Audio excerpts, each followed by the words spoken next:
third biannual Global Careers Day. Third or fourth? Third, right? Third, I think. And we're really pleased that you could all come and for our first panel. And I assume everyone here has seen the program and knows that there are other panels as well. And we are very, very glad to have some global studies or international area studies alumni. We changed the name of the program last year, a couple of years ago. And they're going to come and talk about their career experiences and give some advice to current students and people getting ready to think about what they want to do. And I'm also very, very pleased that Dr. Jordan McLean, has agreed to moderate our first panel. And I think that's all I'm going to say, except keep in mind that obviously you've seen the program and there are 2 other panels to come. And I am being motioned by Jackie Rios to remind you all to silence your cell phones. I'm going to turn it over to our moderator, who's very, very graciously and generously agreed to help us with this. Hi, everybody. Thank you again to Joel, to Rogelio, and to Jackie, and everyone in Global Studies for inviting me to participate in this great event. Good morning. Morning. In this period of the day, I like to say good forenoon. This panel is all about media and technology. I teach in the Department of Communications, so I suppose I was a good fit to participate in this conversation. I'm excited based on what I know about our panelists, but I'm just as curious as you are. So what we'll do is begin with the panelists introducing themselves. I'll ask you each to tell everybody about who you are and the background you think we might need to know to start. And we'll see where that goes through conversation. We'll certainly leave time for Q&A, but feel free throughout to ask questions if there's anything you're curious about. Great. Who would like to go first? Not it. I'm happy to start. My name is Jen Hayes. I was class of 2010 International Area Studies with a focus in justice and human rights. My favorite German professor is here. It's super awesome. And now through a series of hilarious events, I am now working for SoundCloud in San Francisco on the community operations team, focusing on transactions and the help center. So that's me, basically. I'm Maggie Deptola, class of 2013. My concentration was business and economics, and I also got an accounting minor on the side. Just wanted to add that on. For fun. Yeah, for fun. I am the operations manager at a nonprofit called Coded by Kids. We operate in Philadelphia and Camden right now, and we teach kids ages 5 to 18 web development, software engineering, and data science. And we're doing this in an effort to, 1, increase diversity in the tech industry by giving more people access to tech education, and 2, to increase economic opportunities because tech jobs are a huge growing sector in the economy, and we want to make sure as many people are as trained as possible to get into them. Cool. All right. Hey, I'm Julia. I graduated this time last year, and I'm a happiness hero at a company called Buffer, and we are a totally remote team, so we don't have an office. There's about 80 of us, and my role is kind of like tech support, customer support, on the customer side, but also, kind of like relaying product information to engineers, and working through bugs and stuff that way. So I recently moved to New York, but like literally 2 weeks ago. Yeah, so it's really fun being able to travel and stuff. I did the business and economics track, international area studies, before it was changed, and I studied Spanish. Yeah, so I'm really excited to be here and be able to like talk about Buffer and what we do.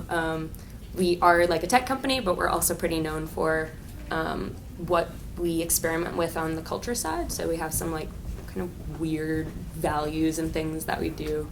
Nice. Yeah, in terms of like transparency and sharing everything, literally like all of our financials and all of just basically everything that we do, in hopes that we can close the wage gap by kind of putting out salary information being super honest and transparent about what we're trying to do in culture. And again, like trying to make some waves for equality in the tech sector. And like, how cool is this? There are 3 females on the tech sector, right? Yes, it's true. It's huge. Reppin'. Yep. Yeah. Heather, thank you. Thank you. Thank you. By the way, if you have questions for each other, Yeah. feel free. I'm going to let him the whole time. The old days. Can you tell us more about how you found these jobs? Yeah.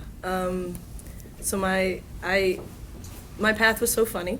So first off, coming out of international area studies and going into technology when that's not really at all a part of what I studied here was interesting. And when I did my co-ops at Drexel, I did them for the city of Philadelphia. I have family connections at the city, and it was mainly just like I wanted to get a lot of experience. I was able to get a lot of administrative experience, which was wonderful because that's really helped me, I guess, get to where I am right now, and that was through like a series of other jobs that you would not consider to be related to tech. I went through, so after the city, I then was working in retail. I've worked in restaurants. I've worked for large restaurant groups, Star down in DC for a long time.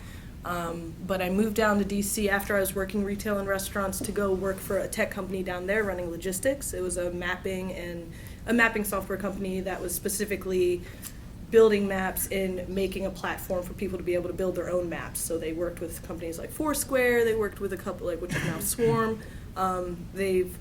Can't even remember any of their other clients, but they're growing really fast right now. But I was down there for about a year. I nearly lost my mind with the level of work. It was working for a 25-person startup that was growing about 60% in the year that I was there, and I was one of a 2-person logistics team. We were 2 of 3 females on the team in general, and I was the only person of color. It was extremely awesome. The experience I received was amazing, but I needed to take a step back. As much as I enjoyed being in the tech sector, I felt sort of out of place. This is back in 2012 when I started, and I left by the end of 2014 just about. And so by the time I had left there, I was like, oh, I'm feeling so burnt out. Like I love the community and I really enjoyed it all, but I didn't feel very much support. Like it's still a very white male sort of industry, and that is something that you notice when you are a black female and you're working somewhere like that. So after that, I went back into restaurant groups. I was just like, this is what I know. Like I've worked in restaurants for a long time. I started managing. It was awesome because I didn't have like the normal really hectic like manager schedule, but when I was doing that, I was able to sort of start thinking like, okay, what do you really want to do? Like you did enjoy working in tech, like how can you leverage that for the future? And luckily I have a brother and I have some friends who live out in California and they also work in a couple different industries. My brother's now at LinkedIn. He's been at Netflix and Yahoo and Eventbrite, and a girlfriend of mine had started working at SoundCloud, and she was just like, I love this company. Not only do I love this company, but they are also based in Berlin. You took German for so many years when you were at Drexel. Like, I feel like you have an in. They really respect people who've sort of gone down these like winding paths to get to where you are. You should apply. You should try. I applied. I didn't take the job at first because it was kind of a big move from DC to California, and you have to spend some time in Berlin also. So after turning it down a couple times, I went out there. I got to Berlin, and I was just like, oh my goodness, what have I been doing? This is where I needed to be. There are like 43 countries represented at SoundCloud. It is international. It is European. They are like completely like supportive. They are promote, like when I was interviewing, I said, what's your plan for diversity? What's your plan for women? And, how are you going to sort of make this push that tech is trying to make to sort of be inclusive and not just be a white male industry? And SoundCloud has been that like answer. And I've been so lucky to sort of get into somewhere like this just based on, because I work in community operations, which just means, like you said, you work with the community, you work with all of your users. We have over 300 million of them, and then we also work with our engineers that are spanned across 4 different time zones. And it's like being in the California time zone, which is our largest time zone, but it's also our smallest workforce. So sort of being able to deal with fires, deal with bugs when you are all alone, it's amazing. And I've been able to to really learn so much by working at a company that is so spread out and so interesting. So that's sort of how I got to where I am. That's awesome. One thing I really like that you brought up is that winding path. Oh, Like, super winding. I mean, Those seriously, like like, steps, those two right there, those my parents, they can tell you it's a little bit confusing up until now. right? But like, It's- when you're in the major, you're Yeah. never like, oh yeah, like I'm going to Yeah, use we're from international major area tech studies firm. for like tech. Yeah, Like, no, you don't think that, and it's Yeah. amazing how you can. And people love that I was an international studies major. They're always just like, "That's so crazy!" Like, computer science is all I thought. Yeah, exactly. It's like a But great. you can learn that stuff. Yeah. And that's the best part about it is that you can really, really, like, I have always had an interest in tech. And I have been a huge nerd about it pretty much all my life. And I've been lucky enough to have brothers who are also. So, like, you know, it was one of those things where when I was just like, oh, everybody knows this. And they're like, no, everybody doesn't know this. This is just because you were interested in that. And, like, so, you know, don't. I feel like sometimes as a student, you sort of take for granted the knowledge that you have just innately. And because you're stressed and you're working all the time, you know, and taking tests every other week. But it's amazing how much I got out of this major and how much people really appreciate sort of like what I bring to the table from not being just like an engineer. You know? So. Yeah. Engineers are boring. You know what? Engineers are wonderful guys, wonderful people, but they just different. I say that from a place of experience because I And worked love. with engineers That's all I work with. for 3 years. Yeah. My path was also winding. Yes. I worked for the city for 3 years after I graduated for the water department. And it was my last co-op, and it was my first full-time job. And when I got there, my parents worked for the federal government for 35 years. So I was like, I'm just going to get myself a city job. I'm going to stay there. I'm going to get that pension. I started that job, and I was like, I'm going to be here forever. Great. And I was like so excited about it. And at the time, I was doing environmental compliance reporting for a capital program worth $2 billion. So I was helping them write their annual reports for the state and the EPA. And I was saving the environment. You're welcome. And we realized in the process that this was going to be a 25-year-long program. Our data reporting efforts were awful. You know, it was like an Excel sheet here, someone's like notes over there. So like the organizing process for writing every annual report was a big pain in the butt. So we decided to pursue developing business intelligence software to kind of streamline all of our data systems. No one on my team knew how to do that. I was the youngest person on my team, and so I didn't necessarily know how to do it, but I just got lumped on it because they were like, "You're young, you understand computers, like, go figure it out." So at 23, I was writing an IT RFP for $500,000 for the city. And I had taught myself a lot of stuff, about data analysis and data normalization. I was like working with all of these different systems that we had throughout the water department in the city. Some of them were super old and like using DOS, like computer stuff that you wouldn't even believe is still like functioning, but it is. Old, yeah. And I needed help, so I started to go to different meetups across the city. I started attending Code for Philly meetups and learning more about open data and civic data, and I started to get more involved in the tech scene. I helped them run a mentorship program for women over the summer that paired like new female coders with mentors, and they worked on projects throughout the summer, and I helped coordinate the program for that because I didn't know what I was doing. But I never really know what I'm doing in tech. But I always I'm good at writing. I'm good at organizing, and I'm good at telling people what to do. So. You're a delegator. Yeah, I do. I'm a champion delegator. And so the more I got to know the city tech scene, the more I started to look for jobs within Philly's tech scene, and I got a job as a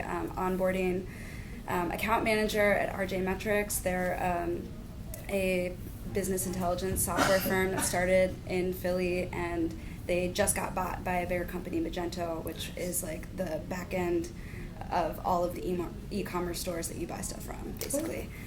So I was there for 7 months, but one thing to know about the tech startup industry is that it can be volatile.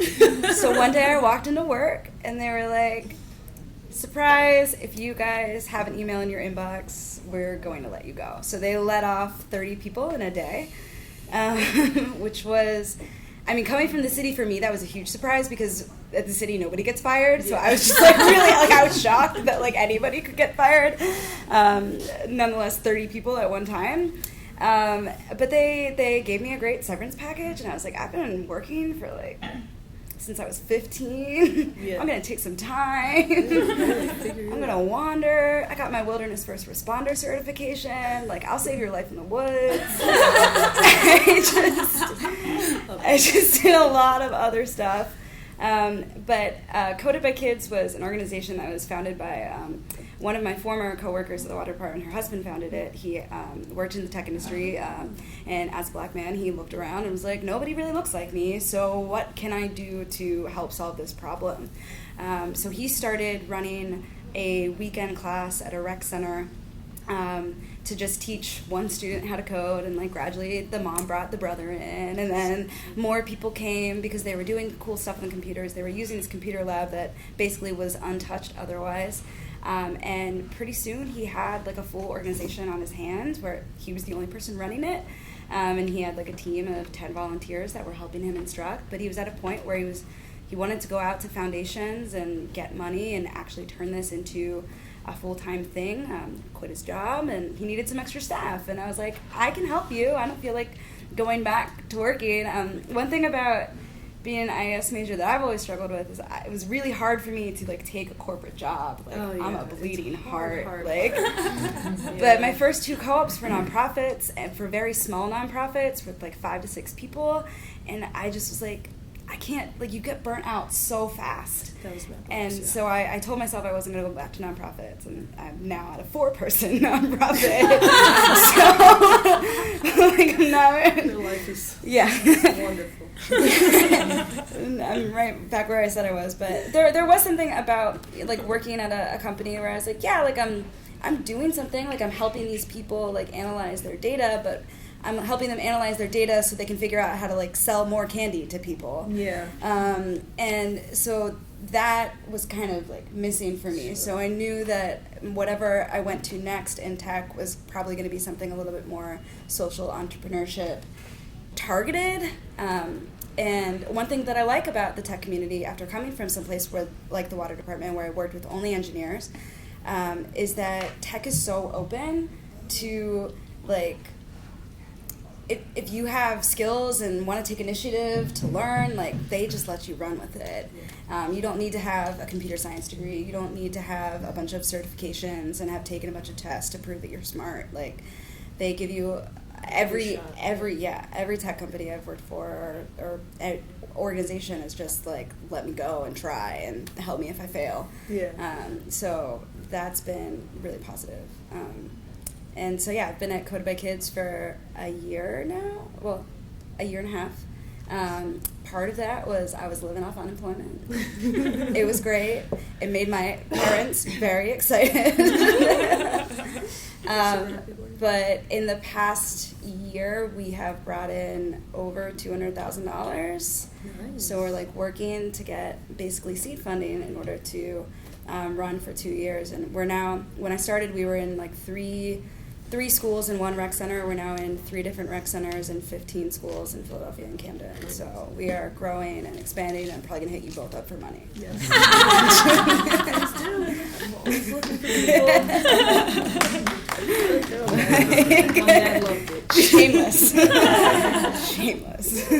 That's awesome. Yeah, totally echo all of that. Like, there's so much that you don't know that you know, and it's not something that you need to say like, oh well, I don't have a computer science degree, so like I can't touch any of that. Mm-hmm. It's so it can seem scary, but it's so accessible. Yeah. Like, there's every resource available, and the cool thing about a lot of tech stuff is that like it is literally developing. Like, no one has like a 20-year certification in any of it. You know, it's like, okay, well, it came out a year ago, so literally everyone is making it up, which is kind of the relieving thing. Like, you know, I think international area studies gives you a lot of tools for understanding more than anything. Like, you can put yourself in other people's shoes and kind of see it from the perspective of like culture and how they are interpreting information, or how to deal with people of like different backgrounds. And I think that's probably the most important thing that you can get.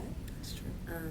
Yeah, and I think for me, it really came down to like why I wanted to work for a certain company, more than like same as you. It was kind of like all random companies, and like if you looked at it objectively, it's like, okay, well, you were doing this at that company, and then you went here, and then you went here. Like, it doesn't logically make sense, But it pieces it together in a way that you are actually now like a whole rounded person. Yeah. Do you know Oh, what I mean? Like, you 100%. have like all of these amazing experiences, and you may not take all of the pieces from every job. But then once you do find that position and you're like, ooh, I'm just gonna like really build on this skill that I already have, or oh, okay, like I kind of am more technical, like I can totally learn this language really quickly, like even if it's like SQL or something that's just like really great for querying databases, that's just something that's not difficult to learn, but you would not just know it, you know what I mean? Like, you would have to go take a couple day courses, and then it's just like, wow, now so many more jobs are open to me now, you know what I mean? Like, now I can do trust and safety for like a major tech company and like try and stop bots from destroying the site, you know what I mean? And that's as easy as figuring out a simple query, and that is something that is so simple, and I never thought of it, and then it's like I did it when I was in Berlin randomly last year and was like, oh, okay, well, this is another skill, and this is like a whole job I can do, you know what I mean? Like, so it's amazing. Go ahead. Totally. Julia, I stole your thunder. No, it's great. Gen panel. Yes. Parents. Hey, Meg. Yeah, I think it really comes down to like, why do you want to do what you're doing, and why not just like what is your everyday function, because like, okay, fantastic, like that's what you're going to tell your parents, you know, like, here's what I do. It's not what you're going home and like writing in your journal and you're like, today I like fill out a spreadsheet. But you're like, wow, our company's like working with this really awesome initiative, and we're really trying to make an impact in this, and the tools that you learn might be the tech, but it's like you can still go to that path from a background in international area studies, so, or global studies. Yes. Global studies and modern languages. Right, baby? Yeah. So for me, I mean, I graduated last year, and I was really lucky to get a job as soon as I graduated. Before that, my co-ops were kind of ranging, so I worked at 2 startups, and I also worked at Comcast, just to get like a totally different corporate experience. Yeah, and that pretty much solidified, like, yeah, I can't do this. It was like, yeah, just again, it's the mindset and kind of like, why am I doing this? And it wasn't there for me at Comcast, but I really liked the way that startups could approach things, and you're like, yeah, that's a great idea. Like, how are you going to do it? And you're like, oh, you want me to have an idea? Okay, great, well, let's like, do that. Yeah, We should exactly. have that policy. Yeah, right. We don't. Right? Like, Like, just put it into place, and you can enact things so quickly. yeah, totally. And I ended up finding Buffer. I had used the tool, so it's a software for scheduling your social media posts. What? That's really awesome. Oh, yeah. Yeah. Use Hootsuite. It's our competitor. I don't use Hootsuite. I didn't like them. No, it's fine. I don't care. Yeah, so we're hoping the larger goal is to empower. Yes. I'm sorry. Could you tell us a little bit more about that, about Buffer? Yeah, definitely. Yeah, so Buffer is a tool to schedule out your social media posts, with the goal being to give you more empowerment on social media. So we'll give you analytics and the best time to post, and help you to, like, our tool makes it easy to tailor your posts for each of the networks. We have a really large marketing blog where we also write about pretty much every experiment that we do on our own site, and how to generate the best images, we have a social media podcast where I interview a lot of people at big companies. Like, I think one of our first ones was the social media person at NASA. Yeah, they have some really cool social media going on, and just kind of the experiments that you can do on Instagram and Facebook and Pinterest, how to have the best engagement, and just what you can do with your community to build that up. And then on the other side, we also have like a big culture blog where we talk about experiments that we're trying internally. We're, like I said, we're totally remote, so we do a lot of things for like team building. We have an annual retreat anywhere in the world, so we're spread out across the globe. So there's 2 other people in Philly. I just moved to New York, and there's like 3 people there, but we're in like Australia and like Singapore and Europe and stuff. And in February we had a retreat in Madrid for a week. So yeah, we write about like everything that we're trying, all the weird things, and I totally welcome you to go read about it if you'd like. Yeah, so I found out about Buffer. I had used the tool briefly at one of the startups, and I was like, okay, this is cool. It's like super simple, and we tried to make it super simple, but also have like very in-depth analytics if you like would like a plan with that. And I started reading the Buffer blog. So like I said, we like document a lot of the weird things that we're doing. And I just was like, this company is really cool. Like basically there are 10 values that we have that kind of govern every decision that we make and how we hire people.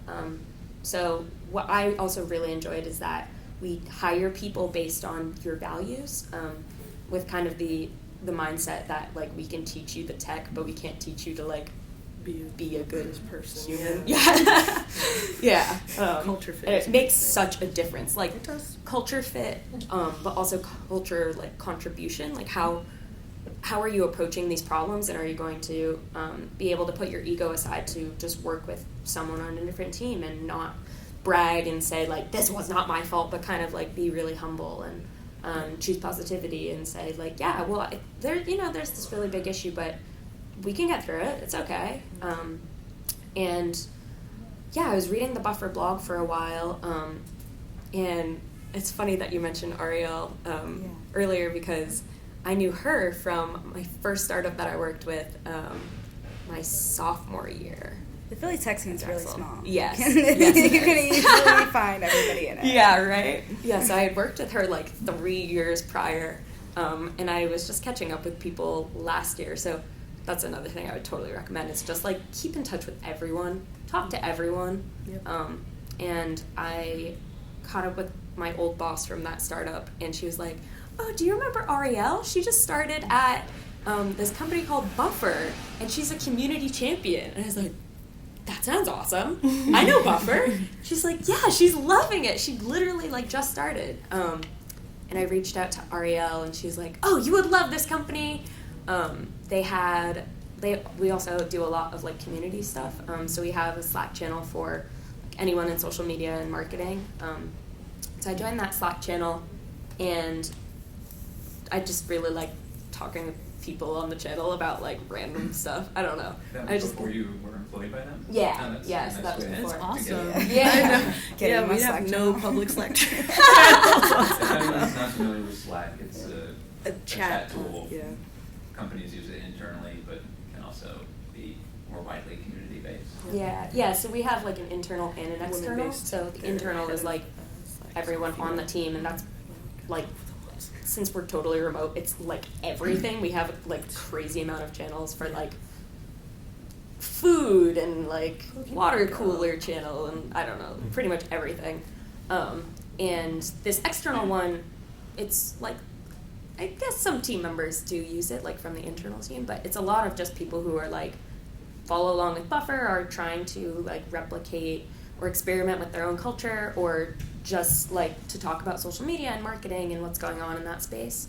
And yeah, I was just kind of using that, and it was honestly just crazy timing. I was very lucky that they posted and were like, hey, we're about to launch a new product. we were wondering if anyone wants to like help us field the fun tweets on our Twitter account, like volunteer. And I was like, oh, this sounds cool. Yeah, sure. I'll volunteer. And so I signed up. I like video chatted with one of them who like to make sure I wasn't crazy. And she was like, okay, cool. And got to handle like all the celebration tweets for like a week. And then they were like, actually, do you want to do this like full time? And I was like, yes. And okay, also prior to this, I had applied once this was maybe like 2 months before. And like, what's also that I really enjoyed about the response I got back, it was like, yeah, we're not gonna hire you, but it's okay, you can try again. Seriously. But I was like, that was such a nice rejection. It wasn't like, yeah, like you're not good enough. It was just like, no, you can improve. Like that's how SoundCloud was too. I mean, I was lucky enough to be hired, but most of my team was just like, oh no, I applied, they didn't accept me, and then like a year later or 2 years later they did hire me. Like it's just like, no, you're great. Like we're not like rejected. It's like maybe we just don't have the space right now, or we found a person who was just like a little more qualified.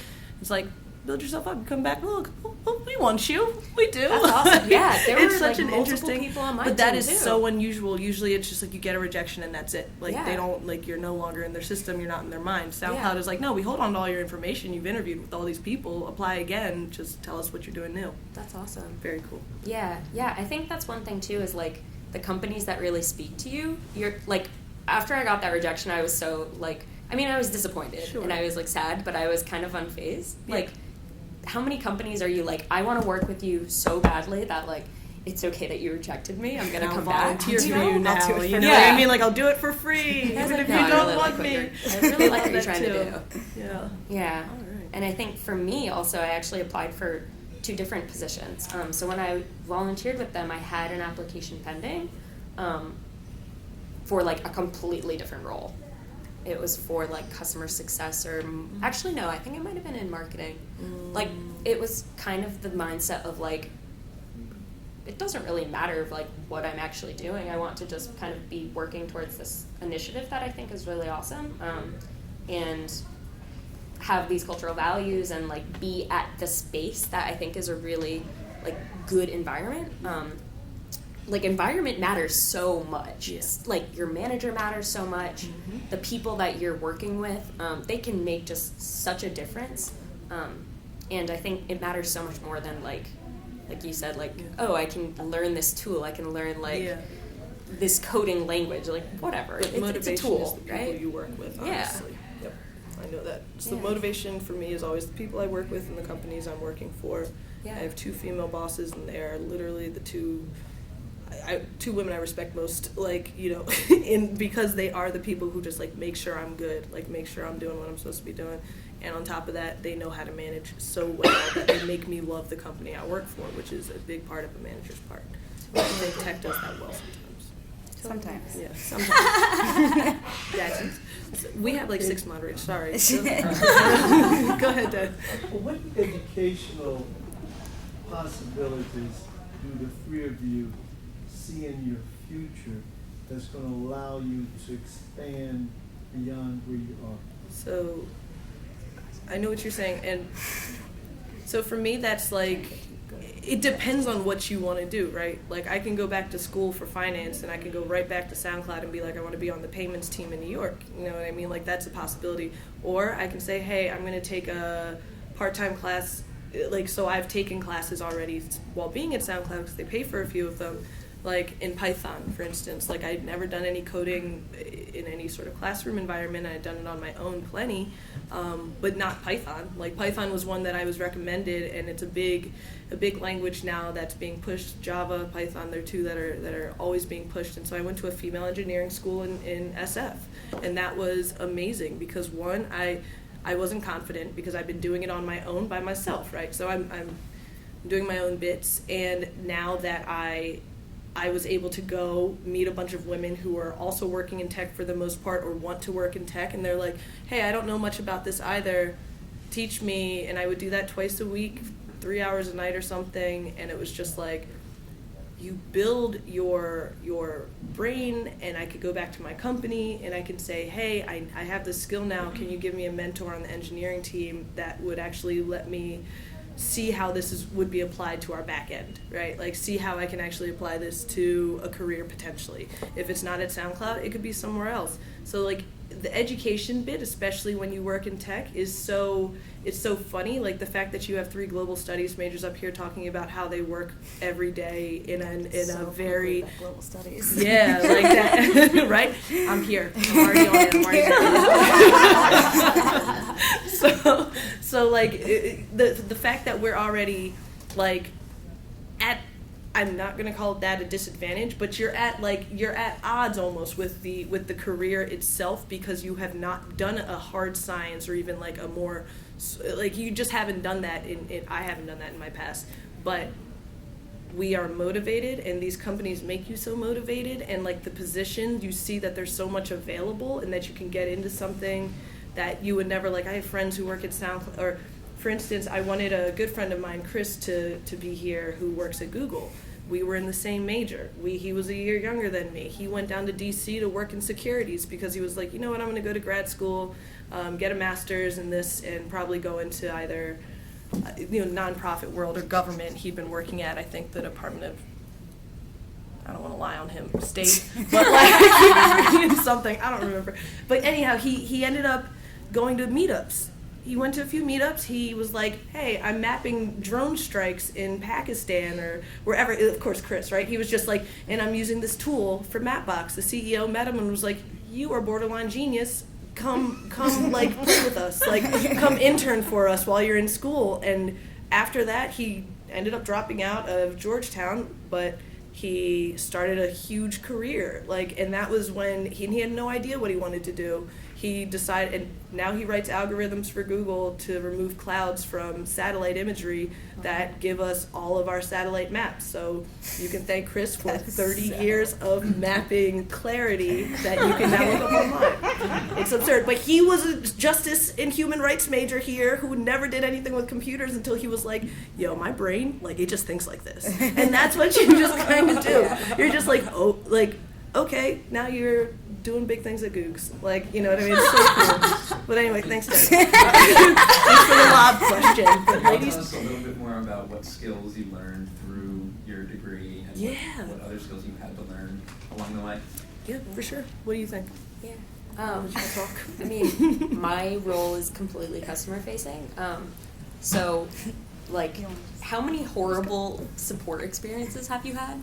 Like, they're not 18 fun, million. right? Like, Comcast is the worst. I know, okay. I was on the corporate side. I wasn't on You get it. It's okay. Yeah, like, there's almost this stigma against working in customer service because people are just kind of like, oh, like, clearly you don't care. You're like a robot that's like, Yeah. sorry, we can't do that. Like, you still owe us money. You know, like, well, that's not, You have to be like, polite that's policy. not true. And, like, that's why I really love working in customer service. There's so many opportunities to, like, really go in and have this awesome, like, delightful, like, oh, you're having this issue? Okay, well, I went ahead and I refunded you, and I'm also going to, like, help you set this up and do this, and, like, that kind of surprise is really exciting. And I think what international area studies, or global studies, sorry, helped with. I'm still saying I. Right? Is the ability to, like, put myself in the other person's perspective. You know, when, like, there are irate customers all the time who are like, why is this broken? Blah, blah, blah, blah, blah. I canceled this. Why did you charge me?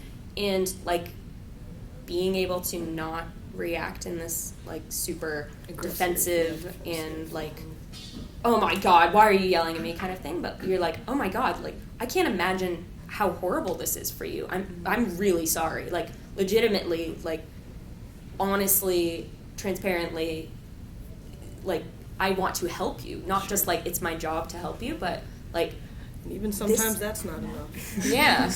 I mean, there are still customers who are, at the end of the day, they're still not happy. It's okay. Yep. But the majority, like, the way that you can kind of transform someone's horrible experience, and they're like, oh my God, wait, you're actually listening. This is awesome. Like, this is so cool that you're saying, you know, like, I hear you. People just want to be heard, and I think that's what IES really helped with, is being able to say like, oh my God, there's, you know, we can study the culture and we can learn about these people and see it from their perspective, and know, like, sure, there are logistics and there are all these crazy things that happen with governments and political situations and stuff, but being able to kind of look at like the minority and say like, this isn't your fault. It's like, you're a human and you're not a bad person. I think people are so inherently good, and I don't know, I really like customer That's a service tech for that. mindset. It's not everybody's That's mindset. really positive. A big portion, I think, of tech in general, but like my team specifically, is the assume best intentions, and you have to have that mindset if you're working with customers. You have to have that mindset if you're working with a team that doesn't want to respond to you at 4 a.m. when you really need somebody to get the website back online. So like, you have to assume that like they're not doing this to make you feel bad. Like whatever is going on is like their thing. You know what I mean? Like you always have to assume. Like that is something that I've always been really that being taught to me, I think, and drilled into you, I think, at a company is a lot. It's really interesting because I've never been taught that in all the other jobs I've been in. It was almost just like, protect the company. Like even at Anthropology, and I loved them to death, it was just like, you don't apologize. If somebody comes in here, they fall, you don't apologize. Doesn't matter what happened, because if they sue the store, and like that's the kind of thing. Whereas at SoundCloud, it's like the first thing we do is apologize. Like we assume that this person is not trying to get over on us. You know what I mean? It's different in brick and mortar versus online, but it's a really.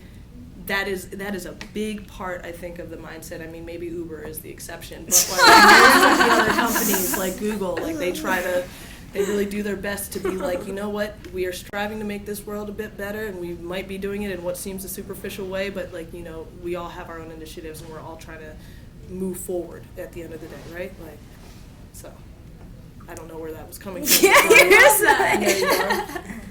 So, I have a question for you guys, but also for our current students. Yes, I would love to hear Since what you have have made to so say. many references to the actual name change of the Yeah. program. We love it. We Global love it. Studies, one of the reasons, the main reason why we went with Global Studies is because we want to emphasize that we're not just international, that we want to engage with domestic communities as well. Oh, I love Communities, even if whether they're transnational or they're migrant or they're heritage populations here in the U.S. And all of you are doing that kind of work actually here Yep. in Philadelphia. So I love that connection between the international but also the domestic. So for both you and our current students, we have plans to start doing more community-based courses, starting hopefully soon. So what kind of courses, what kind of experiences do you think we could add to the former international studies curriculum that would kind of like best prepare you or our students for the kind of jobs that you have now? You know what I mean? That's an amazing So question. maybe and current students, feel free to chime in as well. I mean, Yeah. what kind of experiences would you like to have with? Yeah. I have I so have- many opinions on So this. this is something where I'm interested to talk to Oh, the man. students now. So for me, a big part of wanting to go in the tech is the fact that I missed. So let's go back. I love to talk. Let's be honest. I'm right here we go. I love to talk. I love to meet people. I like being friendly. It's a big part of who I am. But you don't think of that when you think of tech. You think of sort of like there's a barrier between you. But when I was interviewing for my position, which is very much like yours, community operations, one of the big questions they asked, what's the worst support experience you've ever had? Comcast, always. And like literally, so that will always be the case. So I had this, I'm discussing with them and I'm thinking and I'm like, you know what? I have now worked for about 7 to 8 years or something like that in the workforce, being a face for people. But now I want to go into tech and I want to do something that is not face forward, but I want to make these connections with these folks the same exact way. How do you do that? You know what I mean? Some people it's sort of a thing that they're born with, but at the same time, like some people it doesn't come as easily to them. They might be the coolest, friendliest person when you're with them face to face, but they can't type that out or like make it seem interesting because, it's interesting that at your company you have a Slack channel that is so open and like that's a part of your customer sort of relations that you have. So one of the big questions I was asked by the head of the department when I was being interviewed was, how do you make connections with people? Like, how do you actually try to like bring people back and like, you know, make them interested in who you are when they can't see you and they don't trust you? You know what I mean? They're mad at your company. A lot of times when people are writing in, it's not because they're like, yo, you're doing a great job, enjoy the rest of your day. Just wanted to holler at you real quick and let you know that. How you been? Like, that's not what it is. It's like, I hate you, everything you've done is terrible, like 7 years and I'm never gonna use you again. And you have to be like, hey, I am so sorry about that, just like you said.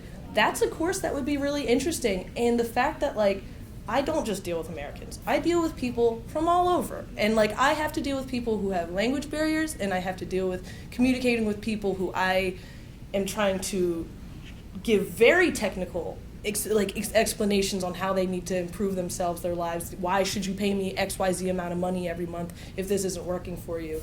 I think that would be an interesting course, like, you know, global communications. It's like what you're doing, and maybe with a little bit of like a global studies flair. Like, I don't know what that would even look like because I'm 7 years out of school and don't know what courses are anymore. But like, I think that communication is a big one, and it maybe doesn't have to be a public speaking sort of class, but a lot of kids come out of college, maybe not so much at Drexel because of the work experience, but a lot of kids come out of college so shy and so unconfident, or just like they're just not confident about what they can do. And I think that that's sort of something that needs to be a big part of the prep, is just like, how do we talk to people? Like, think about it in a serious, like, everybody is different. Like, how do you actually talk to people? And I think that communication piece is super huge.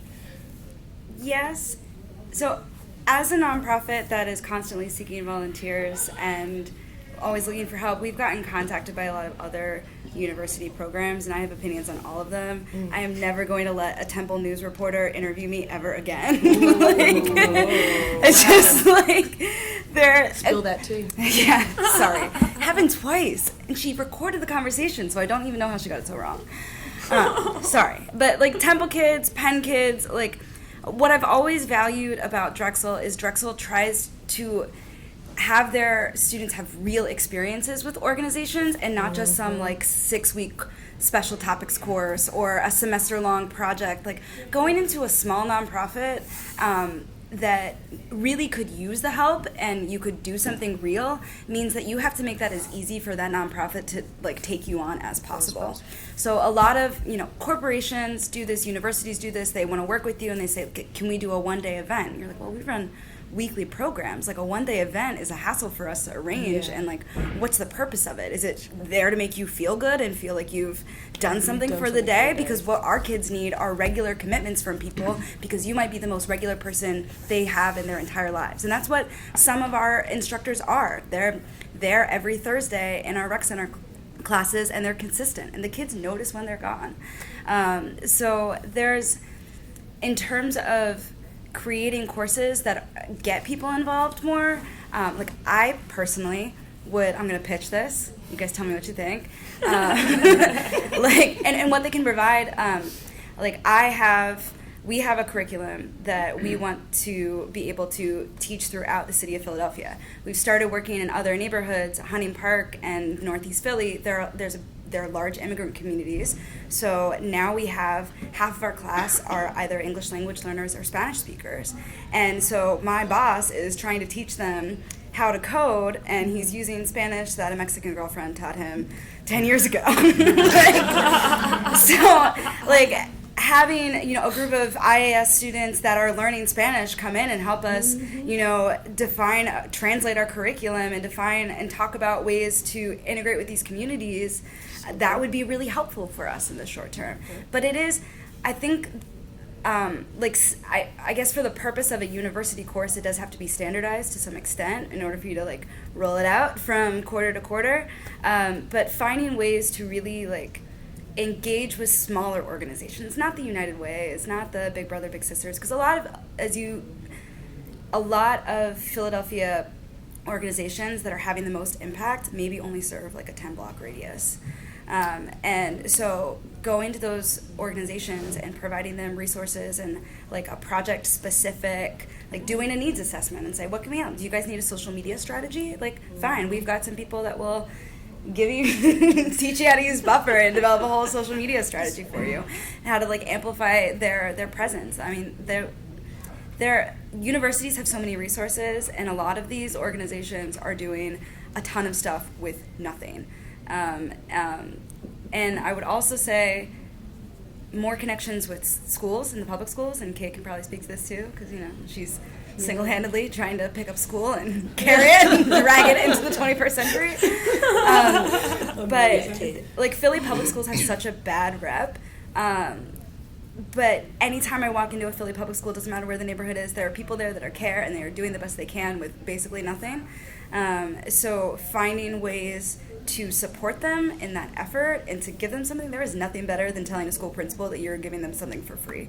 It's a great feeling, and something that their kids can actually use to make their lives better, not just a Chromebook so they can now Google YouTube videos all day. Exactly. That's all kids do. I love YouTube. But that's I can tell you more about how I feel about Penn and Drexel. That is very Temple, too. useful, and what I hope we can develop is long-term relationship with very few community organizations, as opposed to working with a lot of organizations. Right. Very that one kind of one at a time, and one day event, and things like that. That's not productive for neither When the I organization or us. Yeah. And when I went to Drexel, I never left West Philly. I knew nothing about the rest of the city. And now I've probably been to corners of the city you have never heard of. And so I think, maybe it's not the most convenient place to get to, but if they're doing something that's really impactful and developing a relationship and giving them resources, that's worth it. We have a rec center in Graduate Hospital that we run programs in. It's at 17th and Catherine. It's probably a 20-minute walk from Penn's campus. And I've had Penn students be like, oh, I want to volunteer, but it seems too far. Do you have anything else? Do you have anything on Penn's campus I can throw on my resume later? Maybe 40th and Locust area. Because 42nd-ish. and even our graduate hospital classes are now serving a different population than it was 5 years ago as that neighborhood becomes more gentrified. So,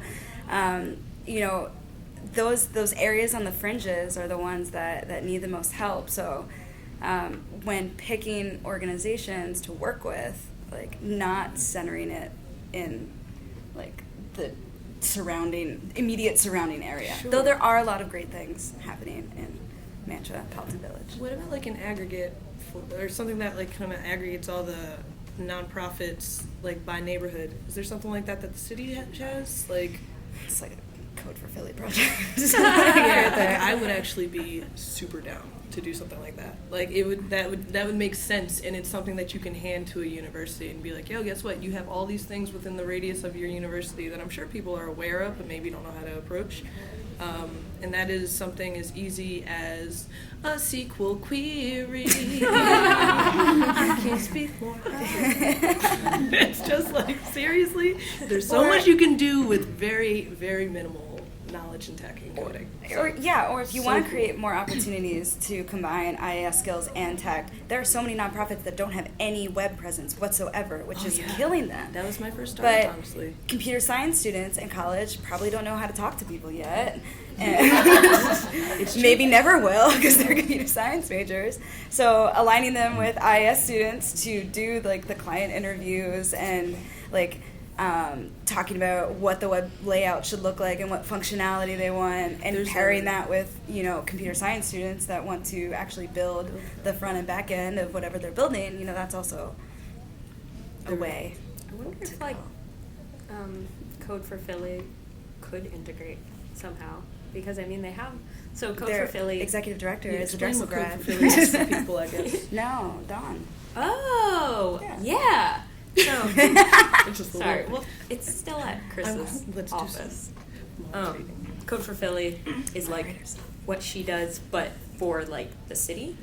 So it's taking civic data and turning it into we have all of the information on where the bike lanes are in the city, but there's no place that you can go and see where are the bike lanes? You know, Yeah. like an easily accessible website or something. So it's taking city data and turning it into like something that can actually be used. Usable data. Yeah, but it's not just people who are like computer science minded. It's people who can say, we need this project, here's how we should set it up. And Here's actual research is a big part of it. You have to actually research these things before you can even visualize that data, make that data visual. So Exactly. it's so you need like people who are very good at just like, you know, either putting foot to pavement and finding these things or just like making these calls, going online, doing so much research, and it's a lot of work. And it's like, but then you have the people at Code for Philly, I'd imagine, who'd be able to then take that, make it look pretty, and give it to the city. And then it's like, that's a huge tool that you have, you know what I mean? And that is,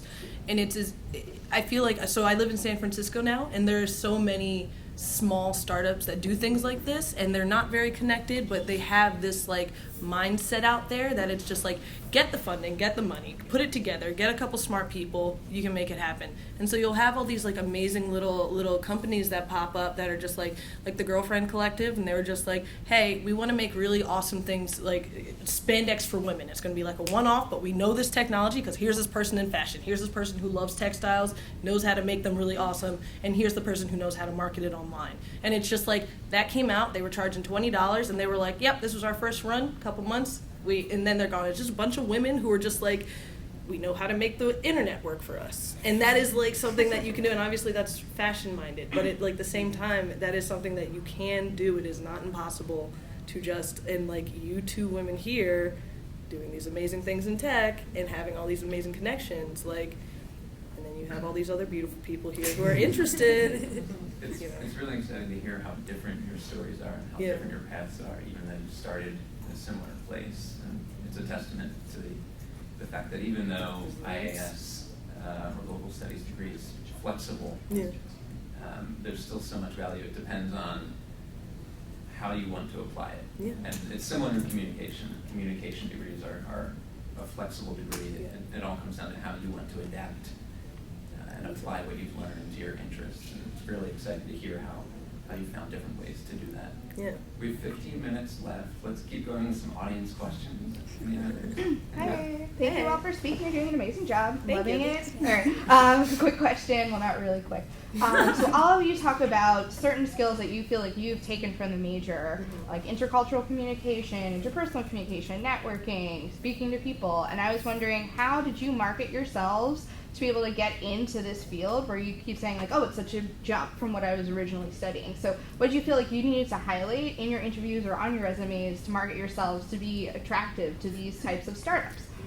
Interesting. I was just telling someone the other day that I'm a huge liar.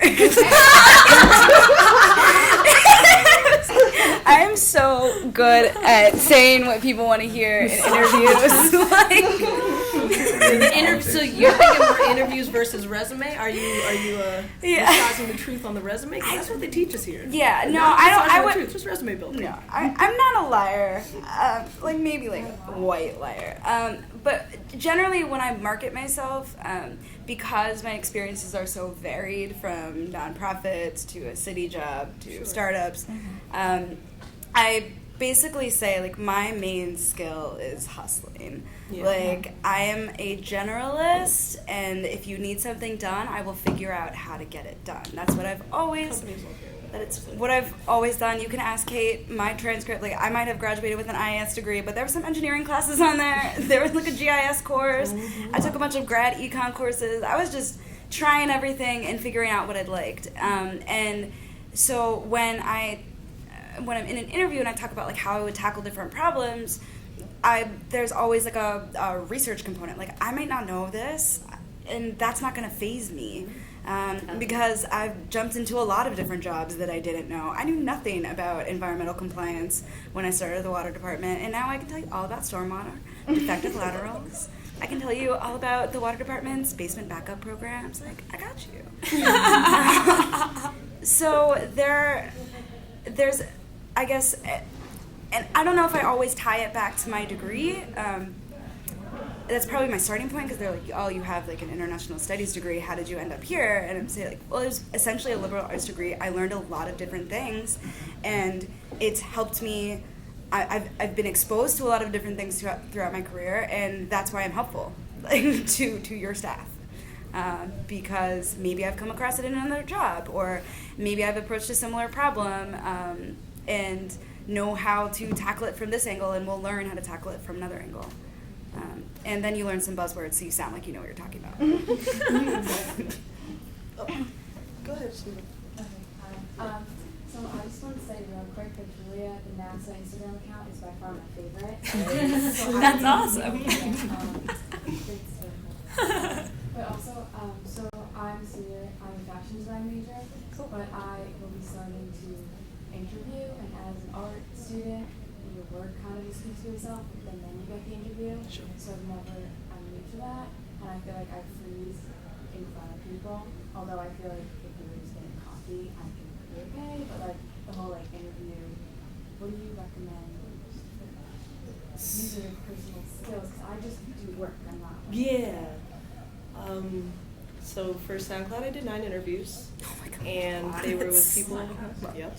First one was with, and they're all from all over the world, and like accents and everything, and they were all in Berlin time. So I was doing them on the East Coast at that time, and that was all. Every interview was at 7 in the morning or 6:30, and it was exhausting and crazy.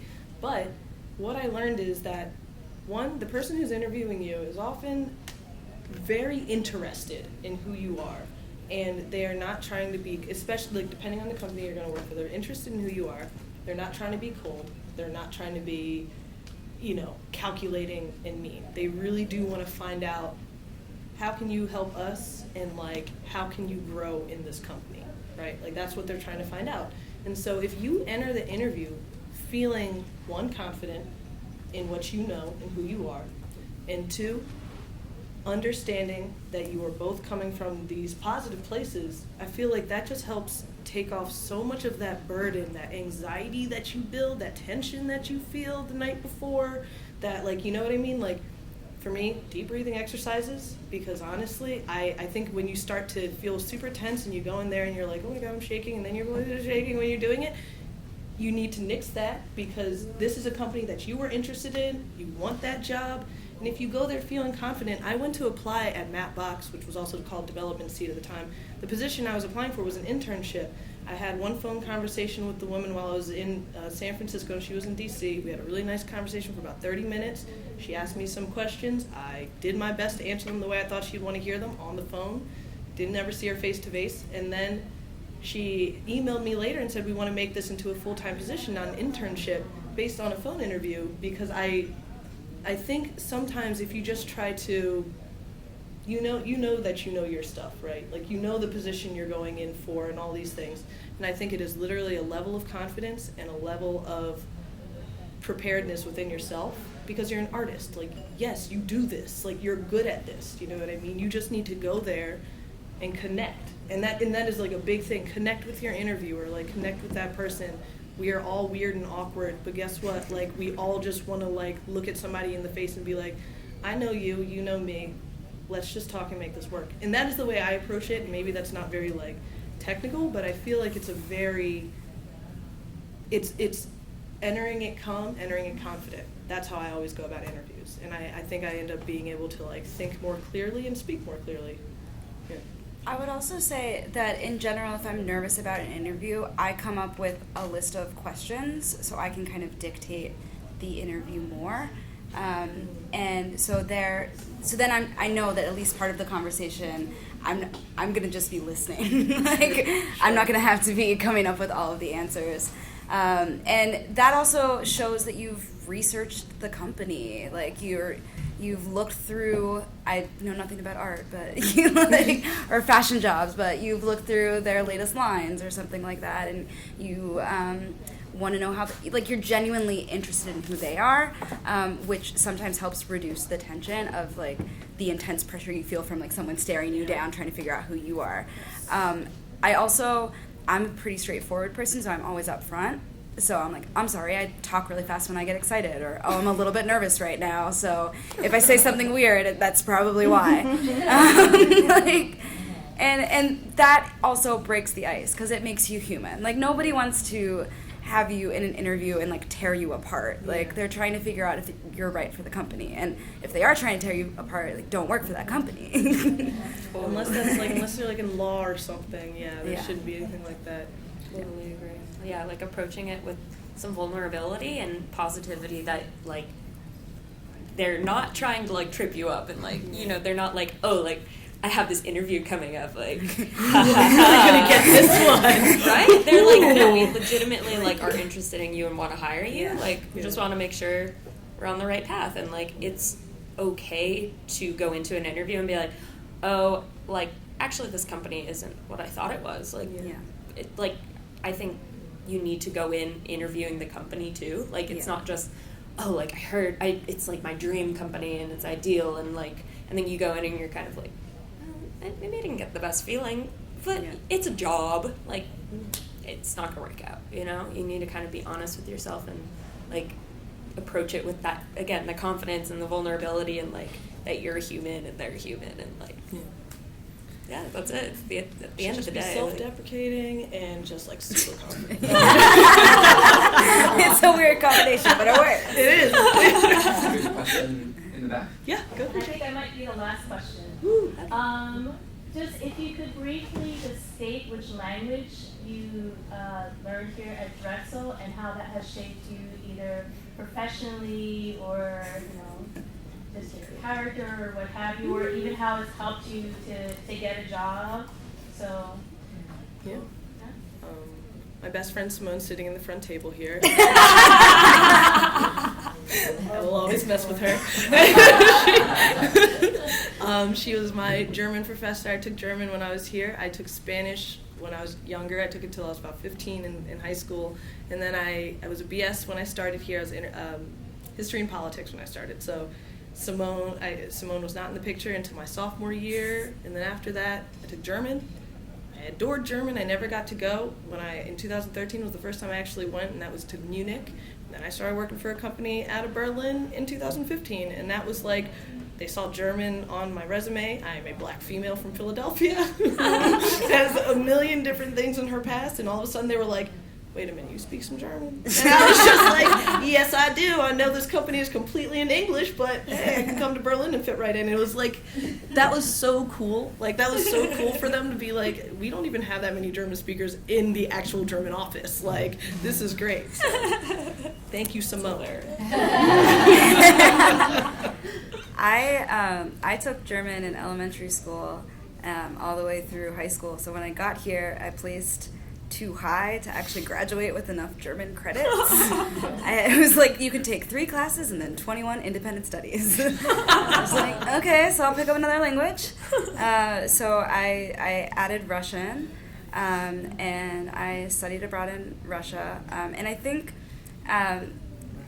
it hasn't necessarily shaped my career experience, but when I was in Russia, Russia is not an easy place to live as a foreigner, or even really as a Russian. And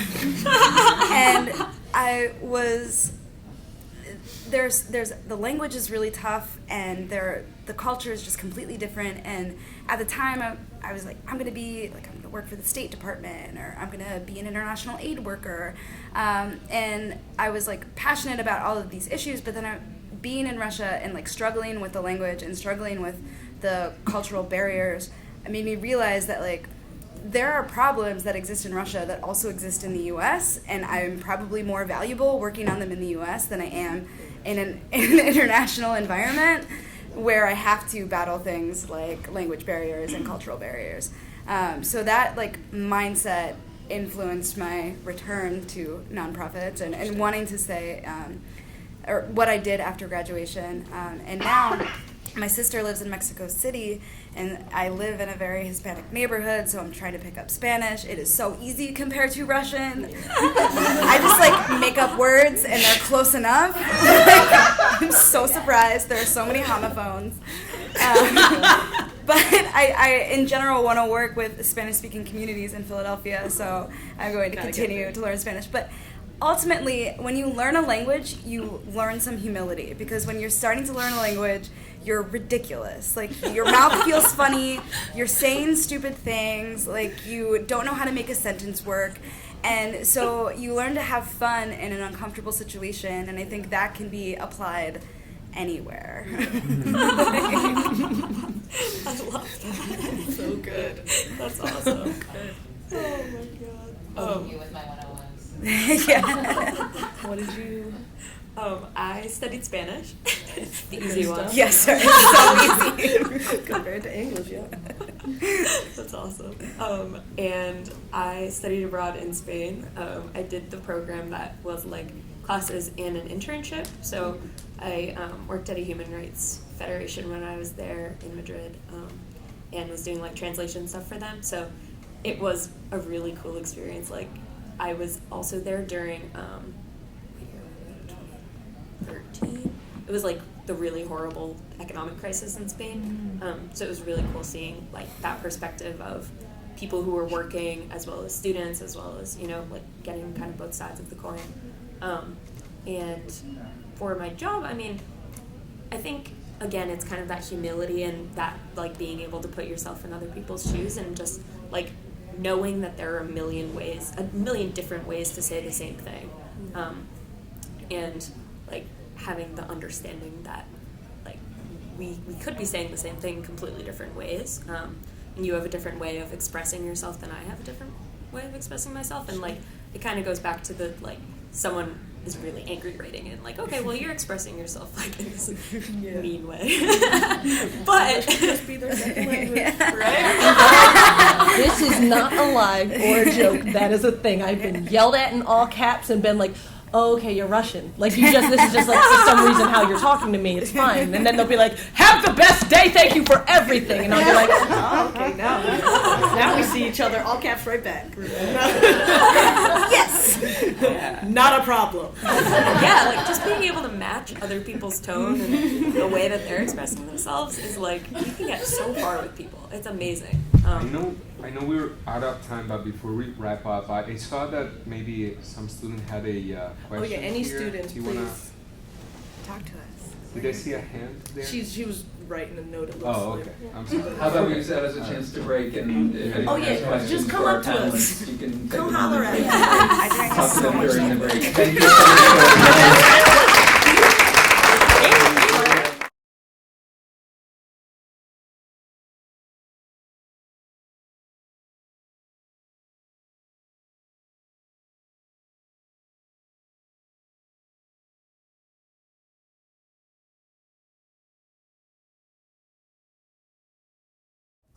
For example, I've been working on a legal team on a transaction. Right now, Governor Christie has proposed putting our lottery system into the pension system because the state's pension system is awfully underfunded.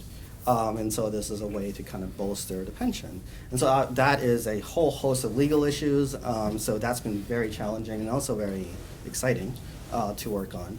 I've also been working a lot on the outreach front. As you know, during the last presidential campaign and up until the current, even the current year, unfortunately, we have seen an uptick in the reports of biased crimes and biased incidents to various communities throughout the country, and New Jersey is no different. You guys might have heard the death threats that were posed to various Jewish community centers in New Jersey and throughout the country. And so the Attorney General obviously takes this very seriously, and there is a criminal front, which I'm not involved in.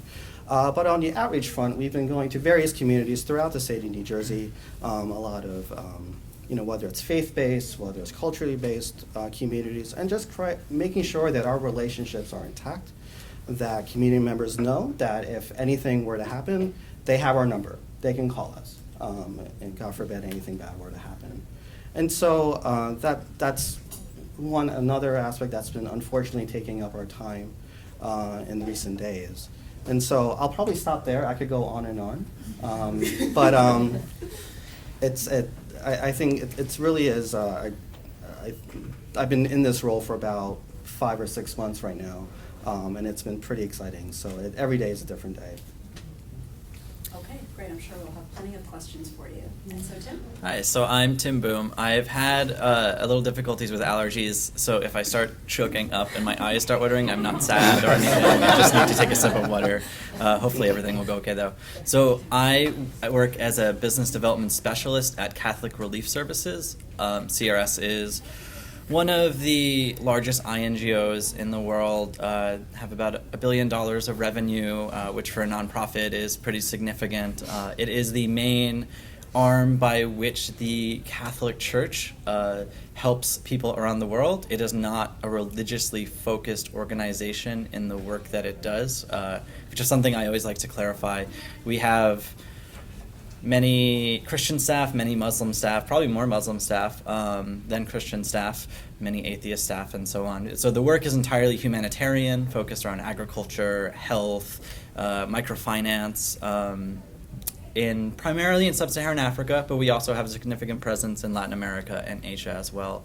So the primary mechanism by which when the United States, the United Nations wants to fund work in a developing country is they'll release a solicitation, a request for proposals, a request for applications is what the U.S. government calls it. So they put out a solicitation. Nonprofits or organizations that do similar work have anywhere from 4 to 8 weeks to get a proposal together to apply to do that work and then hopefully win and then do the work in the recipient country. And so my role as a business development specialist is to basically make sure that proposal gets in to the funder. Working with technical specialists, working with finance people, whoever needs to, or with our country teams, the people that are already on the ground, and working with whoever needs to be contacted to make sure that we submit the best proposal that we can. So I did this with another organization for 3.5 years called Management Sciences for Health, based out of Boston. Nobody's ever heard of MSH, but they receive a lot of money from the U.S. government to do public health work around the world. I've been with CRS since starting in January. I just moved down to Baltimore, so I'm a little new to the organization, but I've definitely been given a lot of work to do so far in my first few months. So I do feel pretty comfortable talking about the organization and its structure and differences between INGOs. So yeah, I'll stop myself there. Okay, everyone's being so super on time. Completely unexpected. Andrew? My name is Andrew Dameron. Thank you, Global Studies, for having me back. I'm really excited to be here again. So now I'm working with United States Department of Homeland Security. I'm an asylum officer with the USCIS agency, Citizenship and Immigration Services. And I'm located in the New York Asylum Office, which is in Long Island, New York. And just a disclaimer, everything that I talk about today, I just have to do this, is my sole opinion and not the opinion of the federal government or the Department of Homeland Security. I see we're being recorded, so just in case. Can I jump in the same and say, but like me with the Catholic Church? Entirely my opinion. Don't speak on behalf of the Catholic Church. No, totally fine, and if you need to. I'm good. But, so really quickly, how did I get to where I am and what am I doing now? I was IAS grad 2009. I studied, it was international business and economics. That was my concentration. Had a minor in French. When I was here at Drexel, I was also a resident assistant, and I was active in an organization called FUSE, the Foundation of Undergrads for Sexual Equality, which is where I started to gain some leadership skills. After that, I took a year off of school, and I worked at the Yellow Pages. It was the French Canadian Yellow Pages, and when I was there, I was doing some translating in Bluebell for a little bit. But that point, though, is sometimes it might be important if you do continue to go on to grad school or to do law school or something after your undergrad. Staying in academia might be a good idea to take a break and to get some, practical experience under your belt. That's what I did. Then I did law school. I continued with the international kind of studies with law school.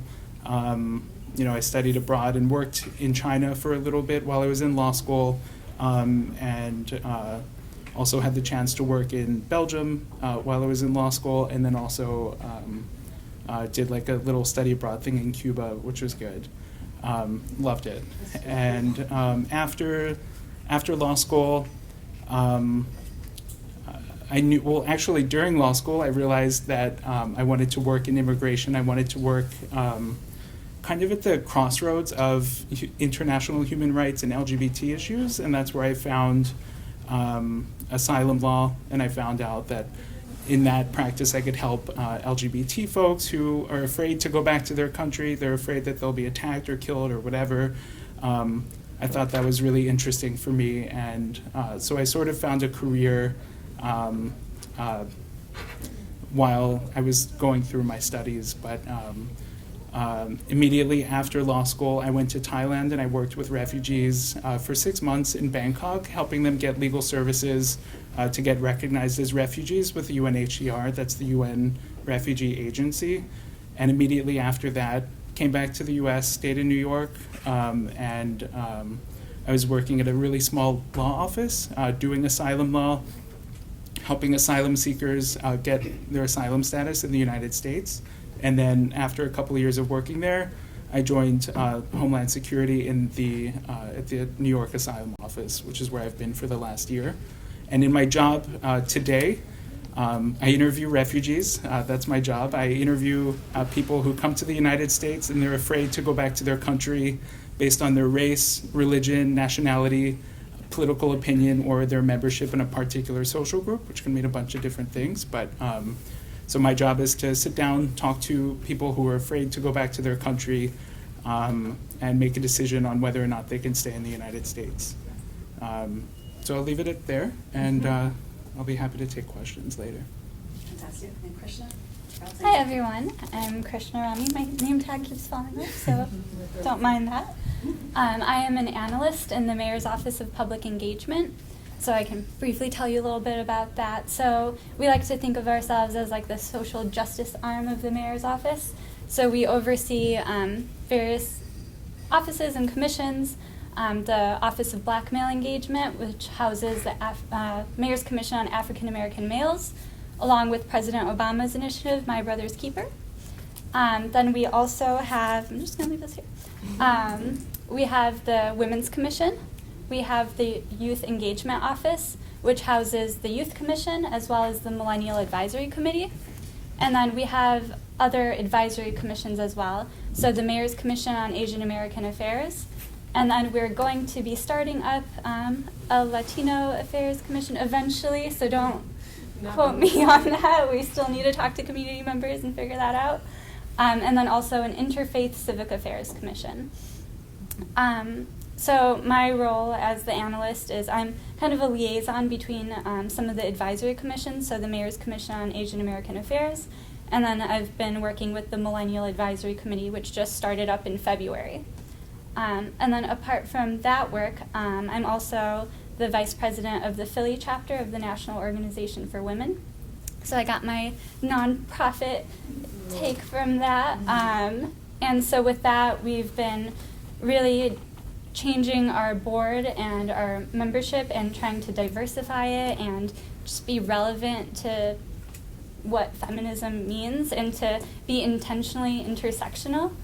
So we've been doing a lot of work with that. And then I can tell you also a little bit about, so I graduated in 2015, so not too long ago. And as an undergrad, I studied abroad in Senegal. So I was there for 8 months, and that was a great experience for me. That also was something that kind of helped me stand out from other people, because people are like, you went to Senegal? What? And that was a good conversation starter. And then my language that I chose was French, of course. And so I haven't been using too many of those skills during my work, but it is nice to have that. I take a lot of calls too. I came in with the new administration, so the Office of Public Engagement never existed before, but Mayor Kenney implemented this new office. And so we've been kind of trying to market ourselves and kind of get out to the public who we are. So I'll get various calls on different things, but it's good interacting with people. And, you know, one thing I've learned is, you know, a lot of people just need someone to listen to them, even if they aren't looking necessarily for a solution. They just want to be heard. So that's a really important thing. And I can, of course, answer any questions that you guys have. Do we have questions from the audience right off the bat? I can ask a couple to sort of get things started. Do that? Okay. We'll do that. It's a little warm up. So just think, and a couple of you already reflected on this, but thinking back, in some cases more recent Drexel experiences, in some cases might be a little bit further away.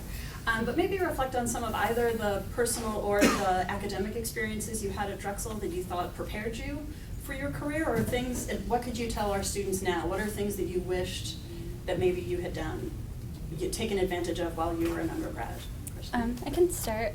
So I don't know if this is still in existence, but there was like a mentorship program that I took advantage of. And so Adam Zahn, who works in the Office of International Programs here, he was my mentor. And he was super helpful. And I'm the kind of person who likes to schedule, and I like to be on top of things. And so I met with him pretty frequently. And if not in person, you know, we'd send emails. And so he was actually the person who told me about informational interviews. And so that was a super helpful thing for me. So I'm originally from Chicago, so I'm not from Philly. And I wanted to stay in Philly because I felt like I didn't get enough time and experience here, because I also transferred to Drexel University. And so when I met with him, he told me, you know, just reach out to people. You know, think about what you might want to do in a career, and you know, look up people who are in those professions, and you know, just shoot them an email and see maybe if they can meet up with you. So I started doing that, and through those interactions with people, I learned a lot about, you know, whether I really want that position. Like, you know, director of policy at, you know, a nonprofit can sound fun, but when you talk to them, they're like, what does that actually entail? And then it was also helpful because the people I spoke to over and over again, it seemed as though nobody really is set on what they want to do for the rest of their lives. Everyone is always kind of changing, or, you know, thinking about, oh, you know, like, this is good for now, but what's my next step? So that was also comforting in a way, to know that it's okay to not know. And so that was great. And actually, through those series of connections and informational interviews, an important thing after I was done with the interview, I would ask them, so who else do you think I should, you know, talk to about this interest? Because, you know, that person might not have given me everything I needed. So I would create this kind of network and this chain of people, and that's actually how I ended up, you know, being a part of the National Organization for Women, and then eventually getting my job at the mayor's office. So, yeah. Fantastic. I mean, I would second what Christian said, because I didn't do any of that in undergrad, and it would have been a really smart idea. I really kind of felt like when I graduated, I knew I wanted to work in international development. I knew that, you know, unlike some of the other people that spoken, I had kind of like a singularity of purpose, like this is what I want to do. I'm not going to accept anything else. But really the specifics of what job titles were, what companies to work for, what companies would have the most openings, I didn't familiarize myself with that beforehand. And so, yeah, just, you know, if you start from your dream position, email that person, ask what they do, how they got there, and maybe you'll never have that job, but they can direct you to like other places up along the ladder or something tangentially related, because there's a lot out there, you know, and there's a lot of great organizations, a lot of great nonprofits, for-profits that do great work, but sometimes it's hard to hear about them and know the names unless you're in that bubble. So finding your one entry point in, and then using that to you know, gain more information, I think would probably be incredibly helpful. I can talk about as far back as I need to go in my memory when I was in college. The two formative experiences, I think, that, looking back, really kind of contributed to my growth as a person, as a citizen of our community here. So first would be definitely the study abroad. Study abroad, I mean, global studies, when I was there, it was international area studies. It was ingrained in the program. You were informally at least expected, or at least strongly encouraged. And for those of us who remember Dr. Thweed, it was more than simply an encouragement to do and to participate in a study abroad program. And so I did my my study abroad in London. And the reason it was sort of formative for me, looking back, was one, it was the first time I ever left home. I grew up in Philadelphia. I grew up in West Philadelphia. My family is nearby. And this was not only moving away from home and like, you know, not only moving away, but moving away to another country, at least temporarily for a couple of months. So that you learn, you know, you learn self-sufficiency, you learn confidence, the ability to sort of live in a foreign country. And also, I think, and this is just a product of the time, I arrived in London on September 10th, 2001. And so, you know, when the world changed the next day, obviously, you know, that has a huge effect. And it was just so odd to be away from home when that was happening. So the study abroad experience was absolutely formative for me in learning about myself and what I was capable of doing. And then the second thing is this really awesome sense of community. I don't know what the numbers are currently for global studies, but when I was in college, in IAS, we were a small group. You know, we got to know each other very well. We kind of developed our own community here at Drexel, and I think that, and then also, you know, participating in other types of student groups and student organizations, the ability to develop relationships is invaluable. Invaluable. Whatever career, whatever track you guys might end up taking and choose later in your life, but the ability to develop genuine relationships that will pay dividends over the course of years. I know, like personally, you know, you find, you know, that personal fulfillment, but also professionally, whether it's job opportunities, whether it's, you know, opportunities to join a nonprofit board, whatever that might be. A lot of those opportunities, you know, they come through relationships. It's when someone's thinking about you. It's like, oh, I think Christian would be great for this spot. Let me give her a call, right? And that's you know, that's sort of the sense that you want to impart among the people around you. And so I definitely, I think, being at Drexel, being in IAS, participating in student groups, you get to practice those skills. And it's lifelong, right? You don't stop learning, and you don't stop continuing to try to develop those relationships. So I think I'm definitely very grateful for that opportunity here at Drexel. If I could jump in for a second on this, when you're on the academic side of things, you know, when you're assigned a research paper, I'm speaking from somebody who was going into law school, but I think this applies to anybody who's ever going to have to write anything ever, which is probably everybody. Take it seriously. Some of those projects, it might seem like you're writing to the air, like there's like no end game in it, but you're honing in on these writing skills. You have to research, you have to write, you have to communicate effectively in a way that the reader is going to understand you. Take all of those projects seriously, because that's what you're going to be doing as you're moving forward in your career. And then outside, so extracurricular, again, going off of what you were just saying there, join those student organizations. You're already advanced in your career, or in your career at Drexel, but I know there's some younger students here as well.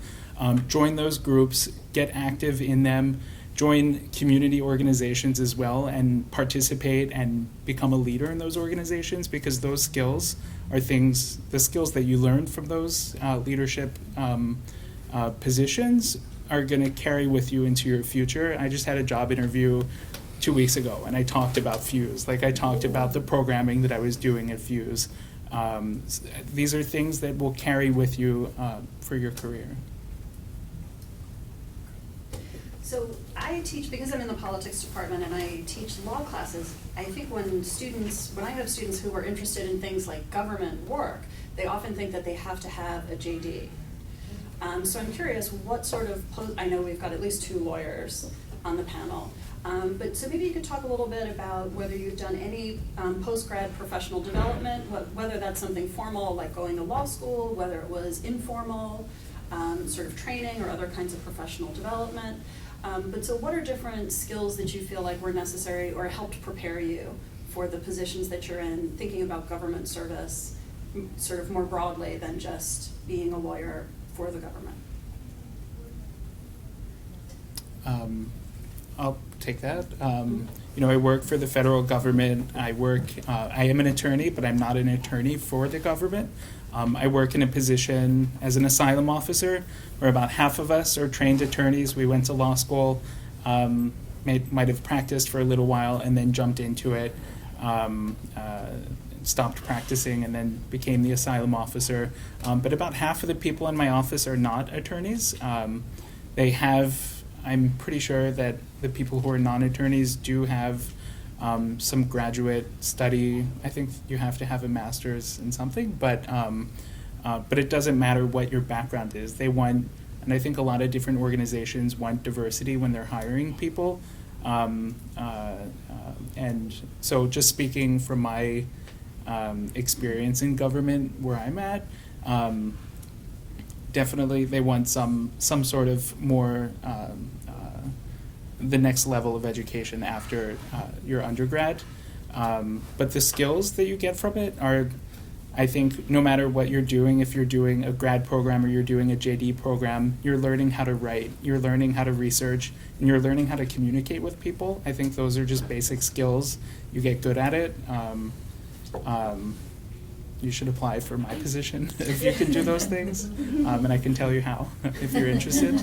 Yeah, so those are just some basic skills.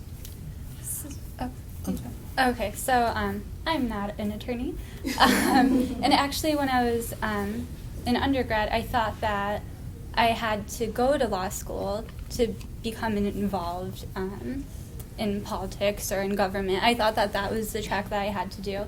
And then I went to some of the information sessions that Drexel hosted, speaking to different lawyers, and then I realized, oh, maybe this isn't actually the track I want to go down, because I can do this work in other ways, and I don't have to have a law degree.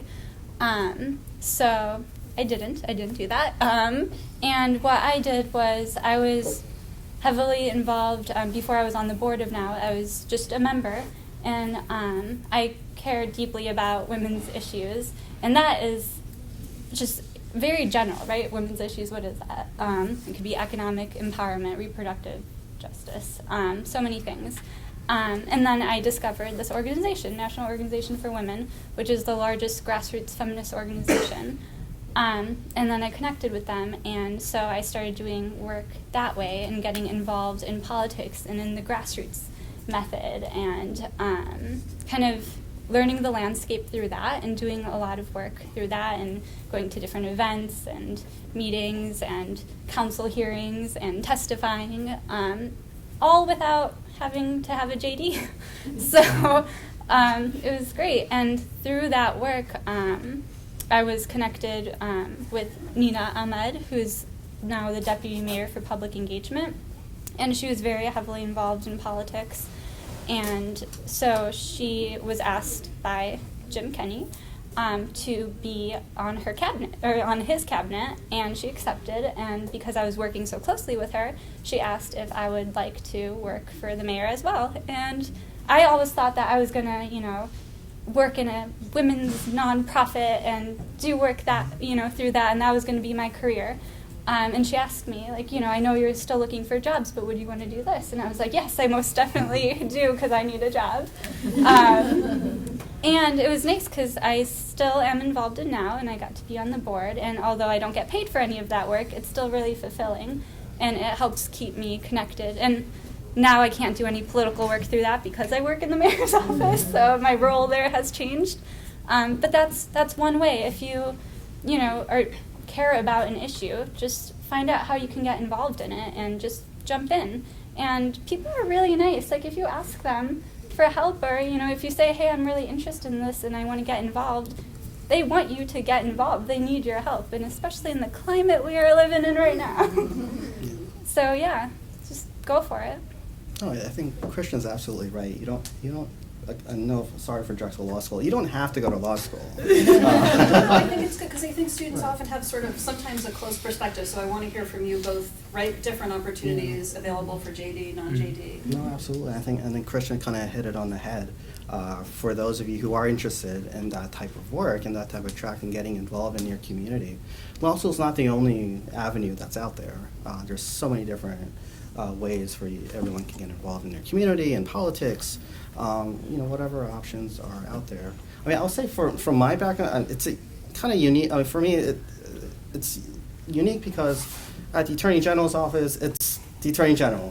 We are the chief law enforcement office for the entire state, and the chief lawyer for all of state government. And so there is a heavy law emphasis in our office, undoubtedly. And so. Yeah, so I think there are actually a good amount of non-JD positions in our office, but it's just kind of, and I'll be just very candid, it's sort of a smattering throughout the office. It's a big office. We have about 7,000 people. That includes the state police within our department, and so there is law enforcement. There is other types of jobs available within the department that don't require having a JD. And then, I forget if this touches on your question before, but I guess with my current role, one of the things, it's also a very unique role, and I think it fits well with my personality. I like a lot of different things. I feel like I don't have an expert in, like you have an expertise in immigration and asylum law. I don't know what my expertise is. Litigation, I guess. I've been litigating for a long time.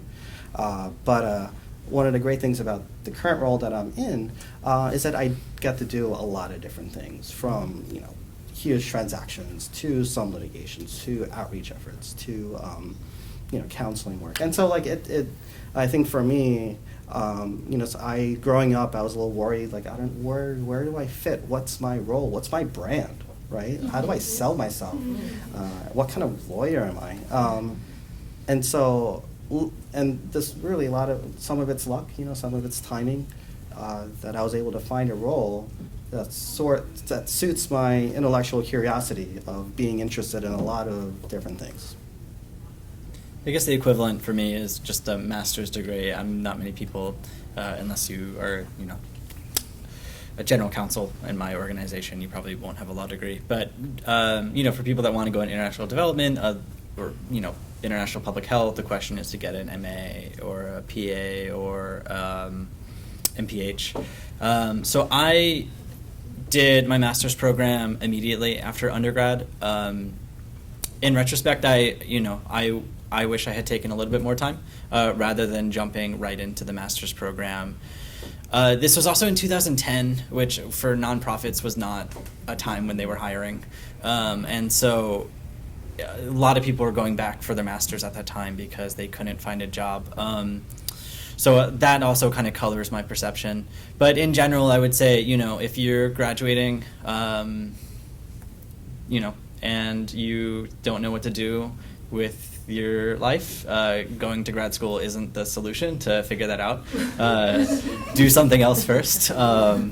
To get a better idea of what you want to do. And if anybody that tells you that you need a master's degree is lying to you. And there's plenty of people that end up where they are through other ways. Yeah, I mean, as so many people have shown, you just meet people by doing things that you're interested in, and then get connected that way. And that's so much more of an interesting, exciting way to further your career and further your life. So Yeah, I would definitely say if anybody is interested in kind of the international development world and is thinking about a master's degree, hold off on it until you know that the school is the right fit for you and you really know what you want to do with that degree. And also, just to emphasize one quick point, and it's already been said, really, I would, definitely encourage all of you to consider joining outside community organizations, just like what Krishna was saying, being on the board of a nonprofit. I found a lot of fulfillment, personal and professional fulfillment, and being involved. I used to be the president of the Asian Pacific American Bar Association here in Pennsylvania. I currently sit on the board of the National Asian Bar Association, and I sit on another board as well, and co-chairing our national organization, Civil Rights Committee, which in this day and age is keeps us very, very busy. In fact, I'll be in Washington next week for meetings on the Hill on a lot of issues that our organizations care about on the civil rights front. And so, it takes away from my day job. I'm taking personal time to do a lot of that stuff. But for me, I found a lot of fulfillment in doing that kind of work, doing something that's beyond sort of the 9 to 5 that you might have to do, because we all need to bring in an income. So definitely, I would, as you guys are kind of progressing in your careers, figuring out what you want to do, definitely consider joining some nonprofits and volunteering your time. Fantastic, great. So this is kind of more of a question about Mr. Damerman and your job. You can call me Andrew. It was that I keep on hearing these stories from friends and people in my community around me of people who are threatened at home by things like MS-13 in El Salvador or U.S.-backed governments, and know that they're threatened at home but yet get deported regardless. And I was wondering what type of things don't count as asylum and why not, and what happens to those people after you said that they don't get asylum. Yeah, it's tricky. So speaking specifically about my job, I interview so many kids from El Salvador, and they are afraid to go back because of gang violence. Right. And still, the law is so strict, and we have to follow the law, which puts me in a difficult position, because if there are not grounds, I named 5 different groups earlier of protected grounds that you can get asylum for. And as of today, the United States law is that if you're being threatened to join a gang, that doesn't fit within one of those 5 different grounds for asylum, which for me is difficult, but it also, you get a little creative. You have good people who work in the asylum office. These are people who want to protect people from going back to that situation that we know is going to put them in danger. So again, there are different avenues that we can try to see if they're eligible for asylum. And that, I guess, kind of goes, if we're talking about skills and things like that, like interviewing skills and just thinking outside of the box. If people, if you explore the situation a little bit more, they might be afraid to go back. There might be some political activity linked in there, or like their political opinion. They've voiced their opinion on Facebook saying, like, I'm against the gangs. That might be another grounds. And a lot of times we can use, it gets really technical, but we can use family relationships. Like if your grandma is getting targeted by the gangs, and the child is living with the grandma, and those gangs are saying, we're going to kill your kid if you don't give us the money that we want, that could be another grounds for asylum too. It's just weird how technical the law is today. My opinion, not the government's opinion, it's not fair, but we try to explore different ways, and if they're not eligible for asylum, they may be eligible for other immigration benefits, like special immigrant juvenile status, which is through the family courts, and then through immigration. That might be another way to get protection for them. But I hope that answers your question. But but it's a really tricky and specific situation. But the law is what it is. So our hands are tied at times. Yeah.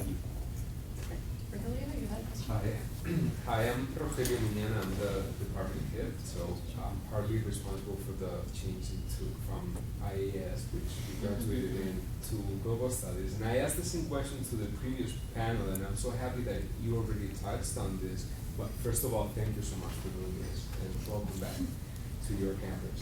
But my question is about community engagement, because one of the reasons why we changed the title of the major from international studies to global studies, because we want to emphasize the domestic implications of global issues. So we want to start doing more community-based courses.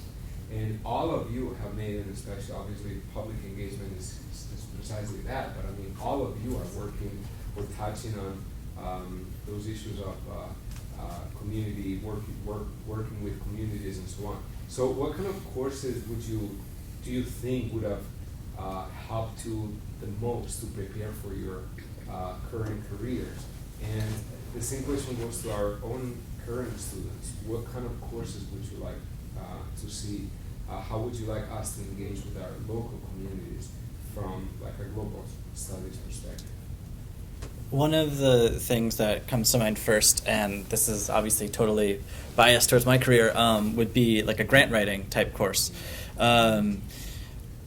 Really the way that I ended up in my career trajectory is I started working with a really tiny nonprofit based out of Philadelphia called Power Up Gambia.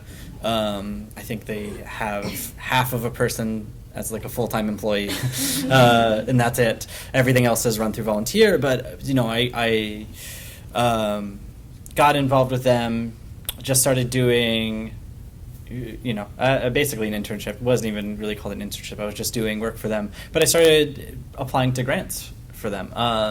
And there was one in particular. It was a U.S. government grant they wanted to win, and it was like $500,000. I don't know what they would have done with that if they'd actually won it.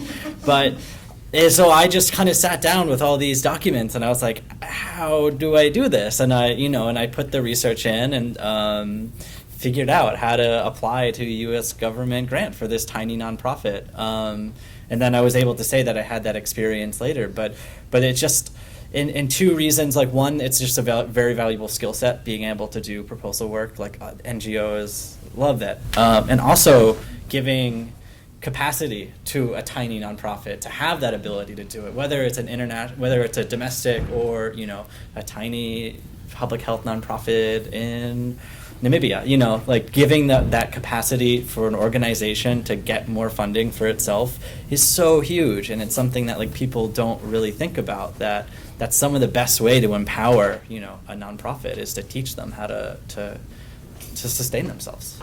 I just want to second that from a slightly different perspective, but like just actually this week and last week I went to grant writing like workshops at the Free Library, because even within city government we need grants. The mayor's office, we don't have money. We have very, very small zero budget because everyone looks in and makes sure, you know, we're not overspending or doing anything. And so we have to apply for grants. And in order to engage with the community and continue doing work and being helpful in whatever capacity we can through our various offices and commissions, we need money for that. And our office is pretty small. Like, we are all juggling a million things, and which is great, but we also need funding to hire new people, which we can't get because how it works with our budget, it has to be approved by council, and you know, it goes through all these processes. But part of that is also like our salaries are included in that budget. But if, you know, we had more people with those skills of grant writing, it would be really helpful, because right now we're all kind of looking at these different, you know, opportunities that are coming, and like, okay, who's gonna write this and who's gonna double check it, and how much time do we have? So that would have been really, really helpful, and I'm, you know, starting to go to other workshops and things for that. But if we had a class at Drexel, I know I would have taken it, because also for a nonprofit perspective, that's something that people really like. If you have anything to do with like grant writing in your resume, they're going to be like, awesome, we need that. Did you have a question, or were you addressing that? I just wanted to address that actual thing. I just remember as a sophomore, and this would have been in 2006, we did have a grant writing course. It was a night course I took, and it was essentially you had to come up with your own nonprofit, and you wrote a grant, and it was like that was sort of a big part of the grade. It was awesome because the people who were in it were mainly not IAS kids. There was a lot of like history and politics, which was where I started, and a few others. And there was one IAS major who was a few years older than me, and she was like a really big inspiration. But we did a project together where we sort of made a fake nonprofit that would have helped Chechnya. There was a strike during Chechnya at this time, and schools were being bombed. So it was like grant proposals for that, and that was. I don't do anything with grants now, but that was like an awesome class, and I wonder if there's any. Do you remember what it was called? Was it called like Not a clue. Building That's Global right, Bridges? Building Global So Bridges, I took yeah. that class Yeah, yeah, actually yeah. when you said that. Yep. So You we thought got to about do it. that. But I didn't get as much out of It was a night class and it was once a week. And when I took it, we had a lot of snowstorms. Yeah. So Yeah. my classes got Wisdom. condensed, and so we didn't get to do that. That's that Drexel 10 weeks. But I took it and I loved the class. Yeah, yeah. And Rachel Martinez, she taught, and she's wonderful. Yes. So yeah. Sorry. No. Yeah. I don't have a specific course recommendation, but I do appreciate the overall sentiment behind global studies. How does the world affect our community, right? And I think Andrew, right? Andrew is probably a really good example how what happens around the world impacts your day to day. And I'll give you a quick example in our office. Soon after the inauguration, the president, obviously issued any number of executive orders during that same week. And I remember this because I think it was that weekend we also witnessed a tragic incident in Quebec where a mosque was attacked. And that Monday, it was a really busy Monday for us at the Attorney General's office. We have community. So in New Jersey, we have an Interfaith Advisory Council with various members of faith leaders throughout the state that we try to bring together, and we make sure that relationship is there. We also have a Muslim outreach committee where we have various leaders of the Muslim faith on that committee to make sure that we are interfacing with them. And then in fact, only a day or so later, the Attorney General had a meeting of the Muslim Outreach Committee in the wake of the executive orders and in the wake of what happened in Quebec. A lot of nerves were high, and that's just one example as to how international events and at least policies that impact foreign policy of the United States has a direct impact of what we do on the ground. And so having that understanding, having that context, I think is crucial. And I know for me it's crucial to know that context. So anything that does that, and well, I don't know what course that would be, but also critical thinking. As lawyers, that's kind of what we get paid for, right? Is having those critical thinking skills. It is so invaluable. Whether that's in the form of a philosophy class or whether that's in the form of a writing class. I think those skills are huge. And one specific example, I guess, when I was at Drexel, I had a class called Exploring Fairmount Park, and it was over 10 weeks, and each week we went to a different section of Fairmount Park. We engaged with community leaders there. We did cleanup projects. We did different things. And then we talked about it, thought about it, and wrote about it. And where my sister lives in South Philadelphia, in a radius of 0.1 miles, I know there's a Cambodian neighborhood, there's a Mexican neighborhood, there's an Italian neighborhood, and a Chinese neighborhood right there. Connecting to different community leaders in that area or throughout all of Philadelphia and having engagement with them. Maybe thinking of throwing in some practical skills in there too with grant, whatever it is, and coming back to the table at the end of the day and writing about it, thinking about it, and seeing how global Philadelphia is. So that's one example. Yeah. So just thinking about it incredibly pragmatically, if you have basic Excel skills, you know so much more about computers than 95% of people that work in nonprofits. I am a total Luddite myself. I was lucky to get a job where they really spent a lot of time to allow me to just learn how to use Excel. But people are just amazed at what you can do. Even if you spent 2 days trying to learn some basic Excel formulas, you're so far ahead of the game about other people that have the same thematic or geographic interest as you. But it's just a small skill that goes really, really long way. So, I was wondering, how have you used your language skills in your careers now and previous careers? Well, it was, so currently, I don't. but they actually have me on a list in the mayor's office of people. So language access is a huge thing that we're trying to push out, and it takes a lot of time. But so they are keeping track of everyone who does have other language skills. So I'm on a list somewhere in case they can't contact another French speaker, so then they'll, contact me. So I'm there just in case. But previously, it was when I was doing actually internships with the co-op program. I used my skills then, and it was with a nonprofit Women's Global Education Fund that works with Kenya and Senegal. So I would actually be on, Skyping with the program director in Senegal and explaining Excel and different things actually, and kind of going through, and I had a whole sheet, because yes, I speak French, but I don't know all the technical jargon of things. So, I'd have a separate sheet of saying okay, what does this program, and open it up and then go here. So I used my skills that way. And just also keeping in contact with people. I used my French, just to keep in contact with my family in Senegal. So I make sure that it's still in there. Yeah. I mean, for me, I studied French here. I did the study abroad in Paris, and I really got my French skills honed in when I was at Drexel. And I encourage everybody not to give up and to really take that last lap to really solidify your language skills. Because for me, I feel like it's opened up doors. I know for sure it's helped me get hired at the law office where I worked before, where I'm working.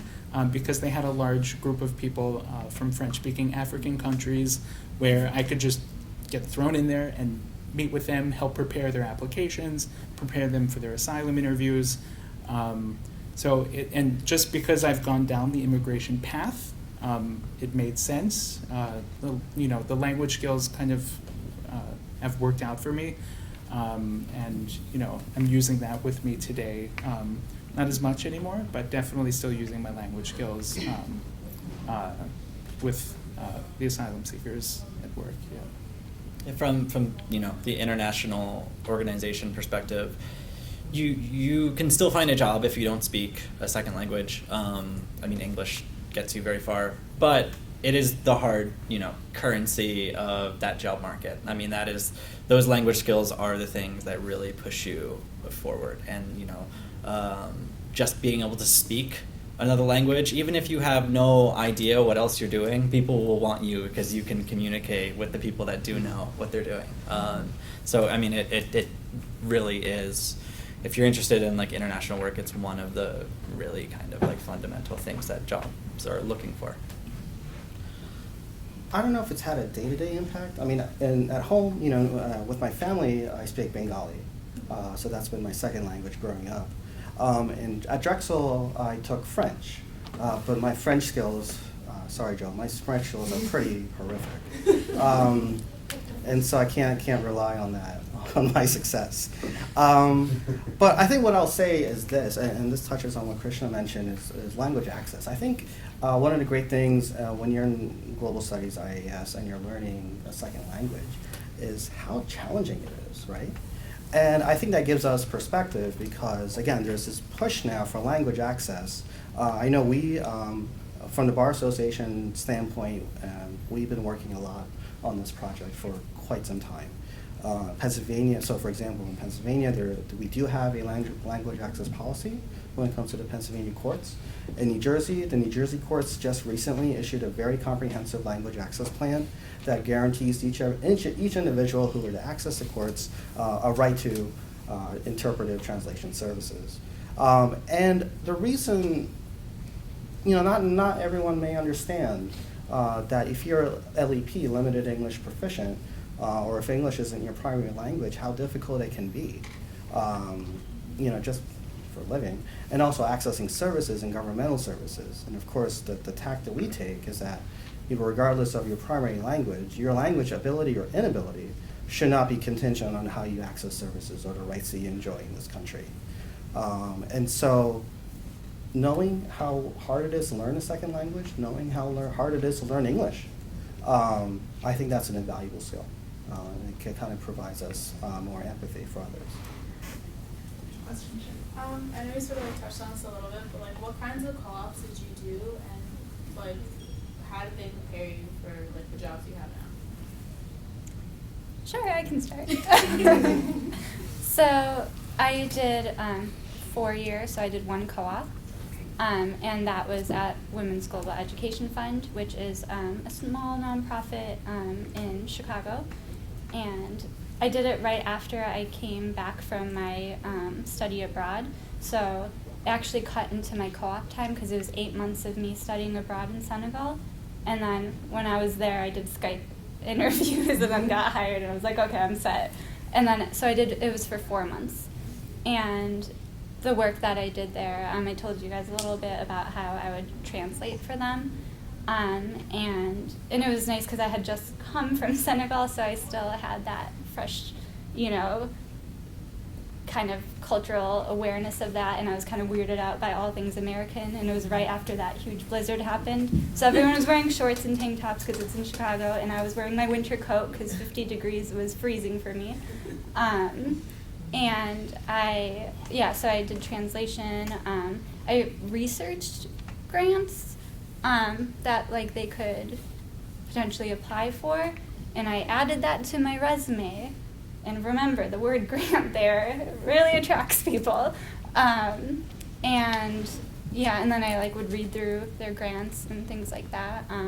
I also was responsible. One of the big things was actually, it was their 10th anniversary. So they were bringing the directors from Kenya and Senegal to Chicago.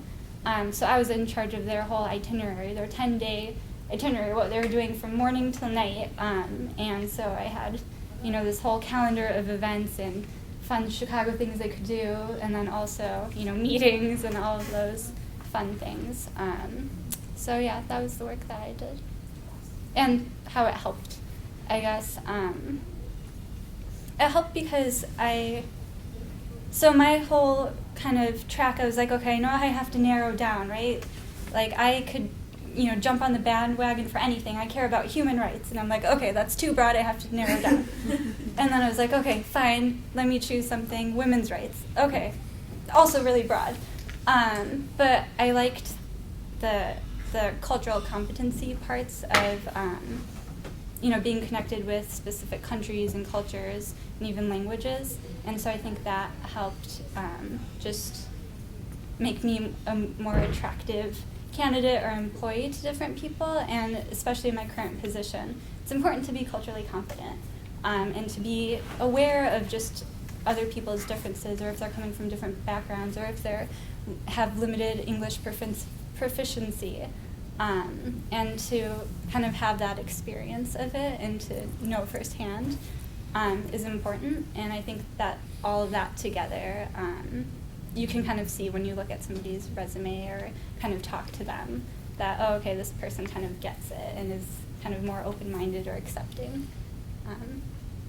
Just to piggyback on that, I've done a lot of interviews, interviewed candidates coming into my different organizations, and I always ask, what experience do you have working with people from a different culture from you?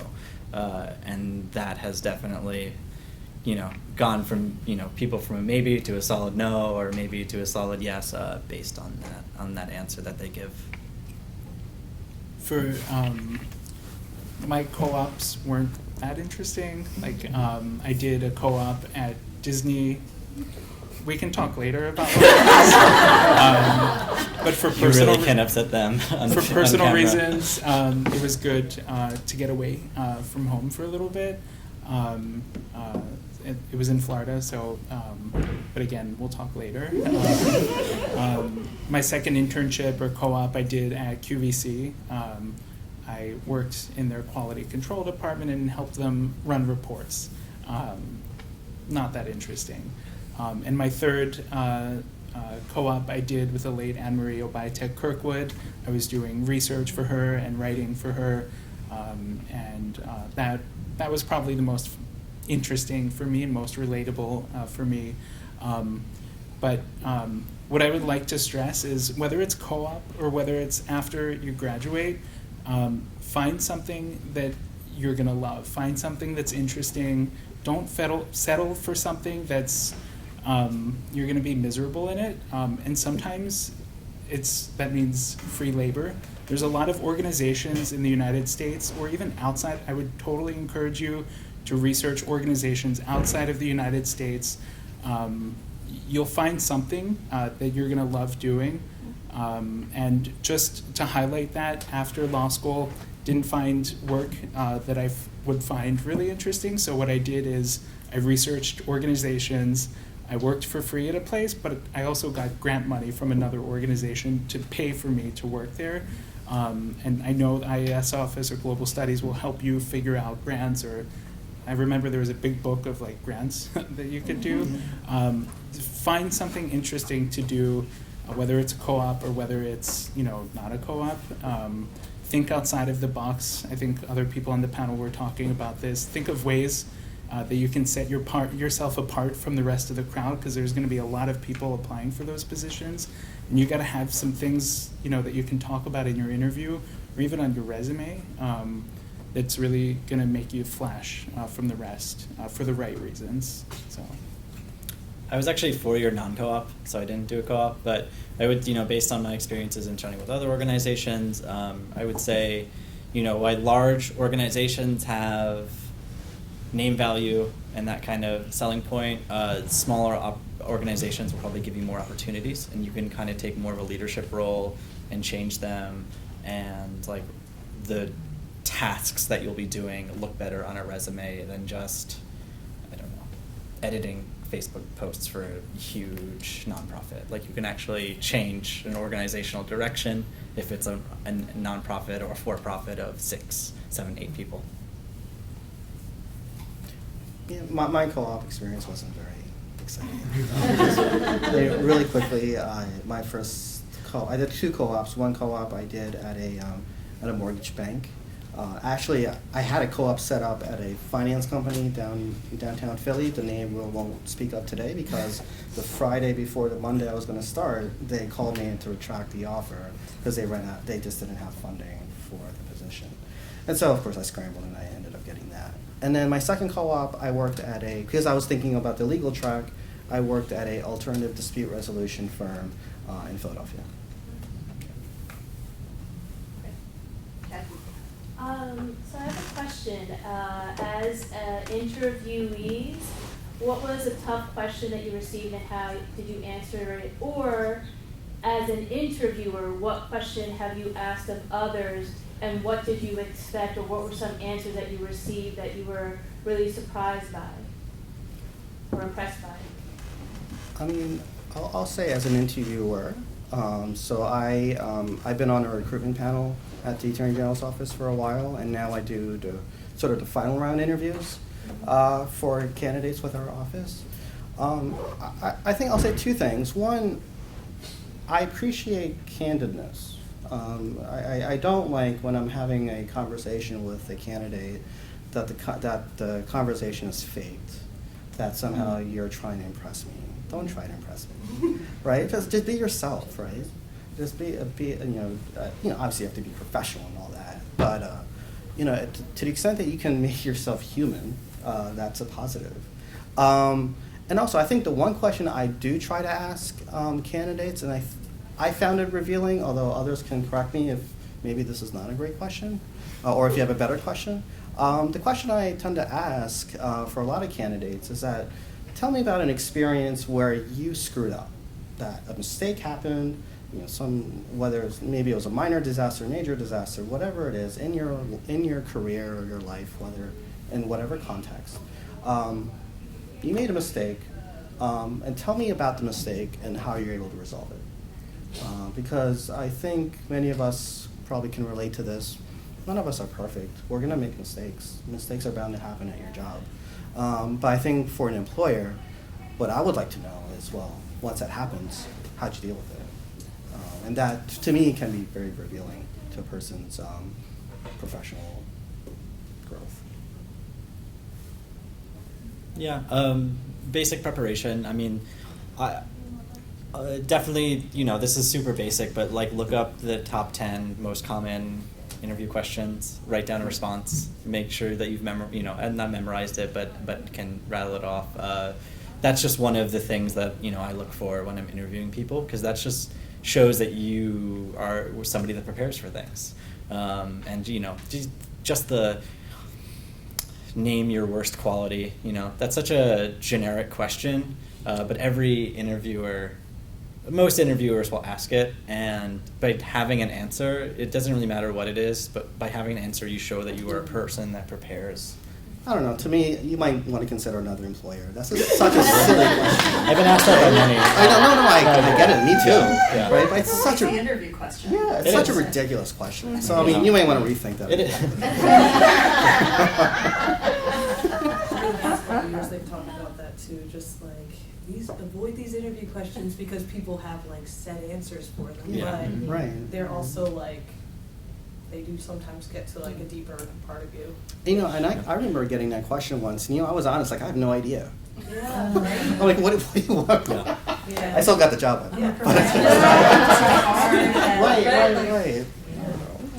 I think I just had enough terrible answers from like stock questions where it just kind of like you didn't think I was going to ask that, I don't know, but being basically prepared or looking up a few things about the company and what they do beforehand. I don't know, I've just been pretty astounded by how people will go into interviews just completely, blank without having done any research beforehand. And if I could add, practice your interviews with your friends and your family members. Don't go into it speaking for the first time. You're going to make mistakes, and it's better to do that with people that care for you and they're going to give you good feedback. And another example, I'm talking with my hands right now. Sometimes it's hard to be self-aware during an interview because you've got a million things that you're thinking about. If you're clicking a pen all the time, these are things that people are going to pick up on. Mm-hmm. So you want to ask for honest feedback from the people around you that you're practicing with. Don't go into it for the first time without having practiced. And just one quick thing, sorry to interrupt. Just like I guess, for some of us, or just like you're looking for a life partner, not that has to be for life, but I also look for passion. What makes you tick, right? Especially in jobs that require a lot of hours and you're going to be working a lot. You're going to be working with that person for a lot of hours, right? In a day, in a week, in a month. And so what makes that person tick? I like to see a person that has some passion, whatever that passion is. I remember I interviewed a candidate. He was interviewing for our environmental section to enforce environmental laws of New Jersey. And he was so passionate about the outdoors and trails. I'm like, I grew up in West Philly. I don't know about trails and grass and nature, right? But he was so passionate about it. He really, I think his passion, his interest totally nailed that interview. Mm-hmm. And so whatever your passion is, I think for an employer, that's a huge plus to see that, you have interests, you have passions, and that makes you a more engaged employee. Yeah, so one question that we sometimes ask our interns is, tell me about an experience where you worked with a community that is different than your own. And with that, make sure that when you're talking about a community that's different than your own, your facts are correct about that community. Because that will sometimes that's great that you've done that, but you were just saying some incorrect things, or, so just keep that in mind. Or languages or religions, this community speaks Hindu. No, they don't do that. They don't do that. And sometimes, it can get nerve-wracking, and, you're nervous as, an interviewee, but just make sure that you practice. And then a good tip that I got was to make sure you have a couple stories on hand that you can say with passion, and that doesn't sound rehearsed, because, you may look up those, 10, frequently asked interview questions, but they might throw something else at you, and it's always good to, answer the question, but maybe give like a story about it, and so you are showing them by answering, not just saying, oh yes, I've worked with this community. You can give them an example. So if you have a couple stories like that, you can pick and choose, like, okay, this one will answer this question best, and okay, now I'm going to take this story, answer this random question that you threw out about, what's my worst quality, and I'll say something that I messed up about, but then I'll say how I fixed it and how I'm wonderful. Yeah. So make sure you keep some of those, and then practice with your friends. Right. Yeah. One really quick note. Also, when you're going into an interview or an organization, so my organization is really large, and we have several layers of interviews. There's different levels. There are 3 levels in our office, for example. So kind of being aware of the levels. So like, for example, if there are 3 levels, our first level is very typical interview setting. You're going to get a lot of questions about your background, about your expertise, or what your abilities are, et cetera, et cetera. The second round and the third round, especially at the third round, when it gets to me, I'm not going to ask you those questions because somebody else already did the work. What I want to know at that level, when you're at the final round interview, when you've already had the panel interview of several people, they've asked you all those questions, and at the final round, they want to get to know you, who you are, what makes you tick.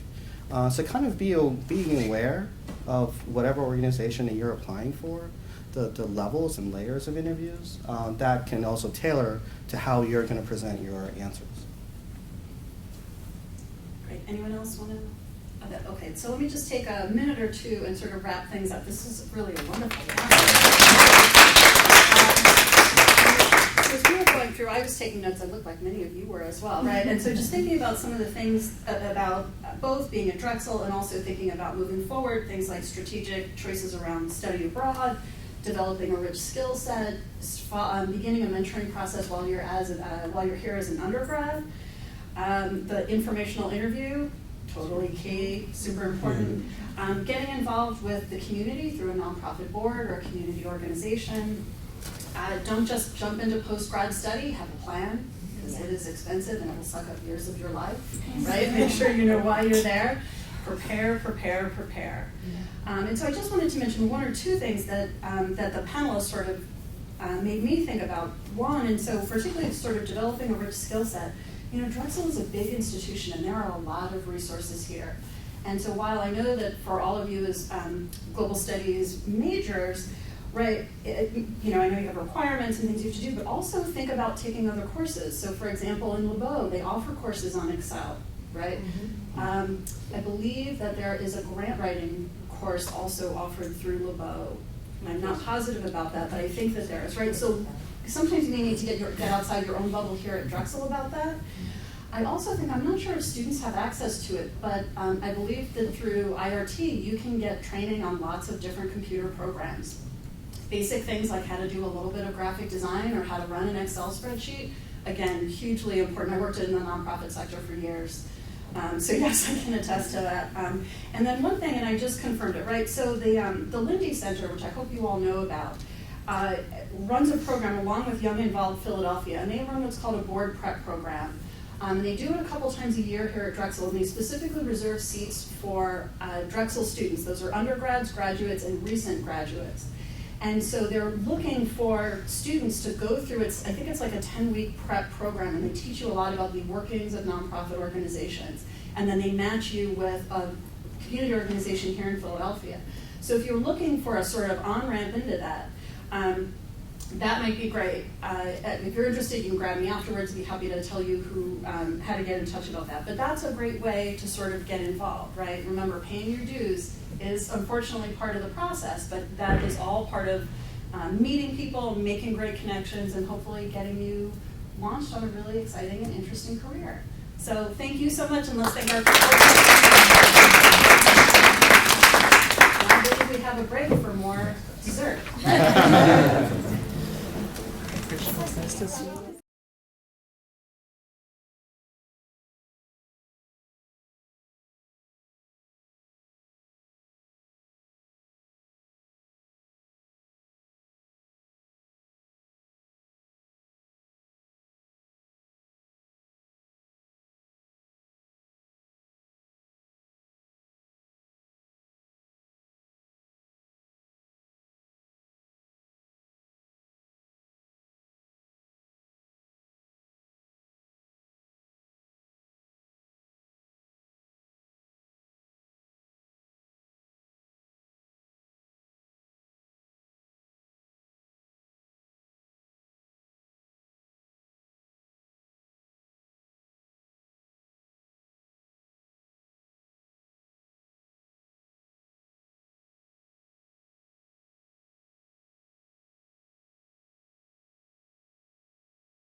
Well,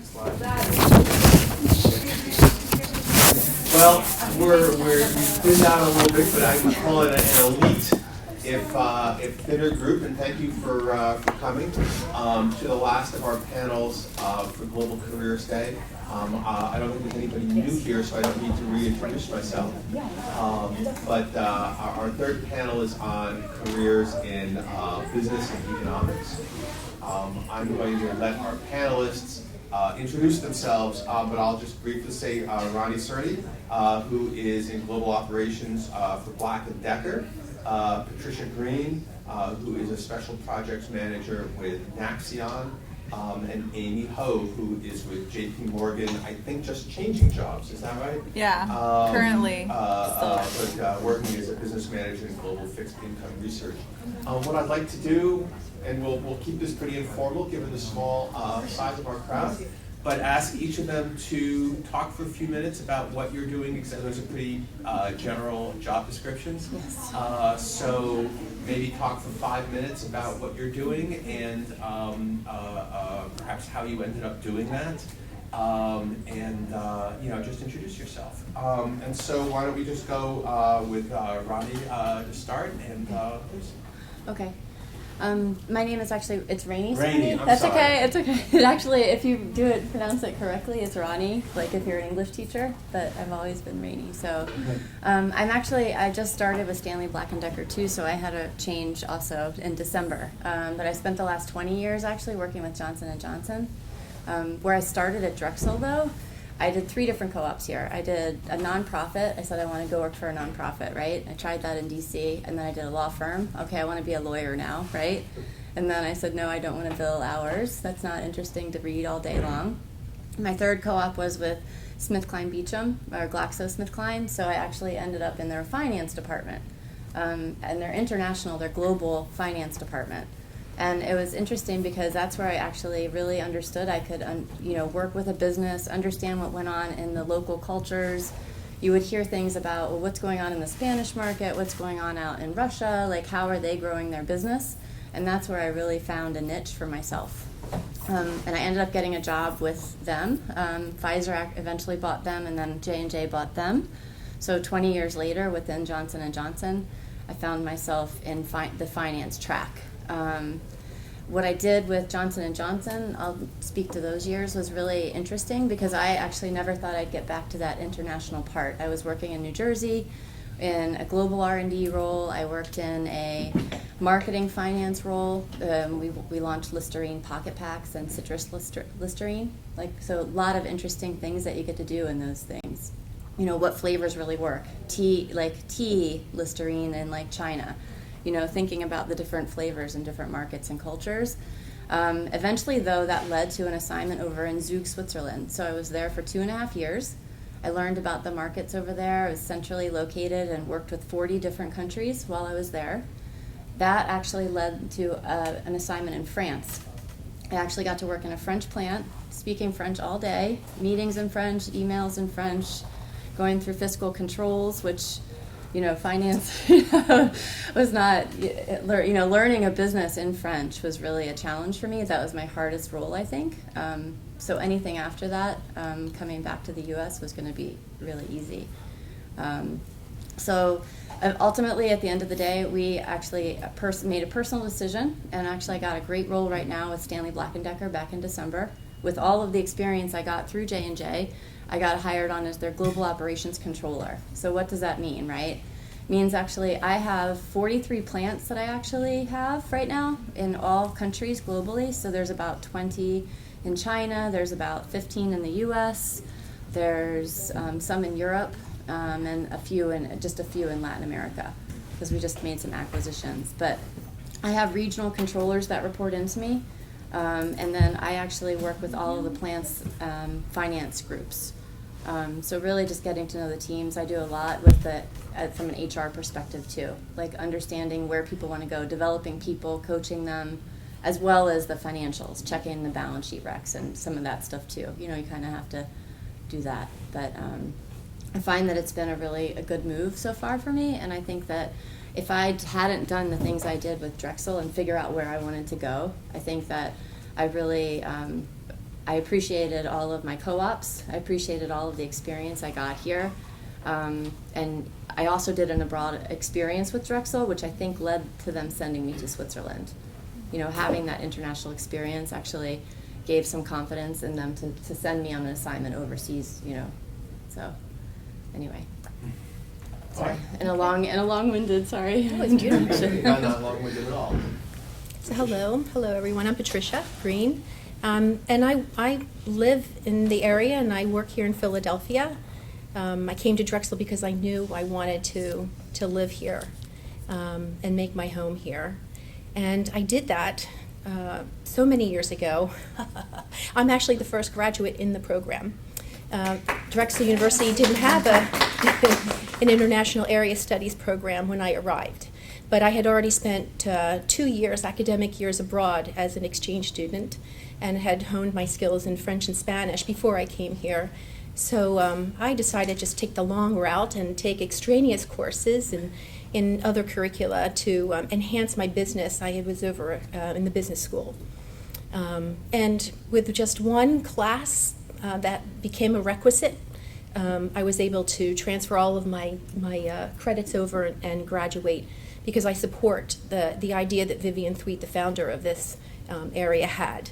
And what I find interesting is that, unlike a lot of other disciplines, I think that we all come to this with some shared experiences, because we know that we value diversity, and I think that we want to develop other skill sets so we can continue to grow and utilize what I think our best talent is, and it's an expansive thinking.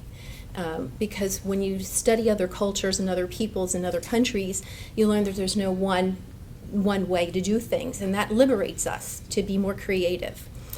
So although you don't have necessarily a lot of great career options immediately upon graduating, you're absolutely freed up to do anything and to go anywhere with the humanities background that you get here.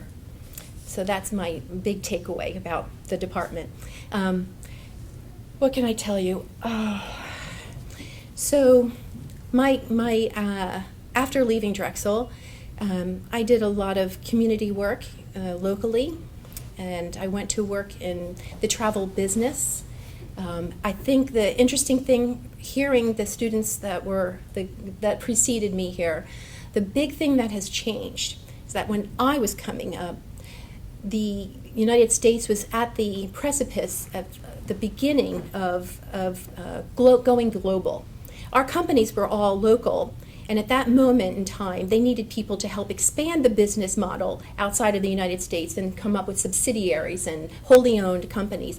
And so when we graduated, that is in part what we needed to do for our companies, and that's what I did. I helped expand a couple of different companies, that went global at that point. Now we're seeing a little bit of a change where you're seeing a more constriction here in business, and a moment to reflect back and look locally about what we can do and how we interact with each other now that we are more integrated.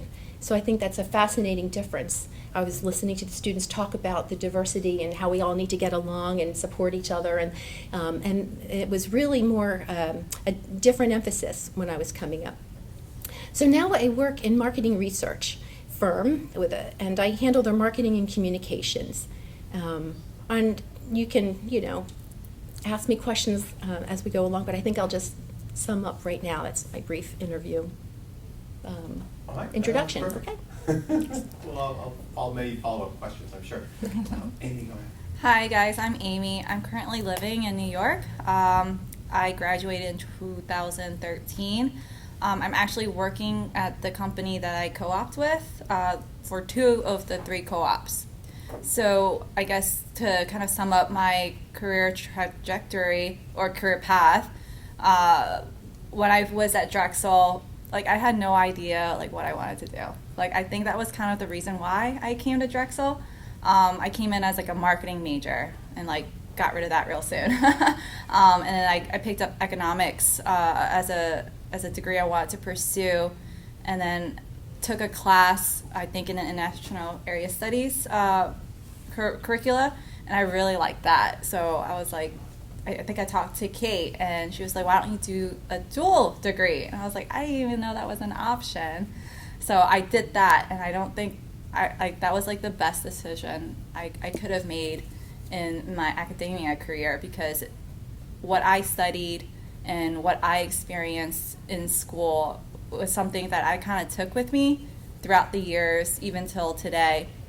People always ask me, like, oh, what did you study, and or what did you do, or what did you like the most? It was, given the ability to take so many different classes that I actually enjoyed, and kind of the flexibility in pursuing one area more so than another area. Because I like, developmental economics, or the more the political science aspect of economics, but not so much the math part.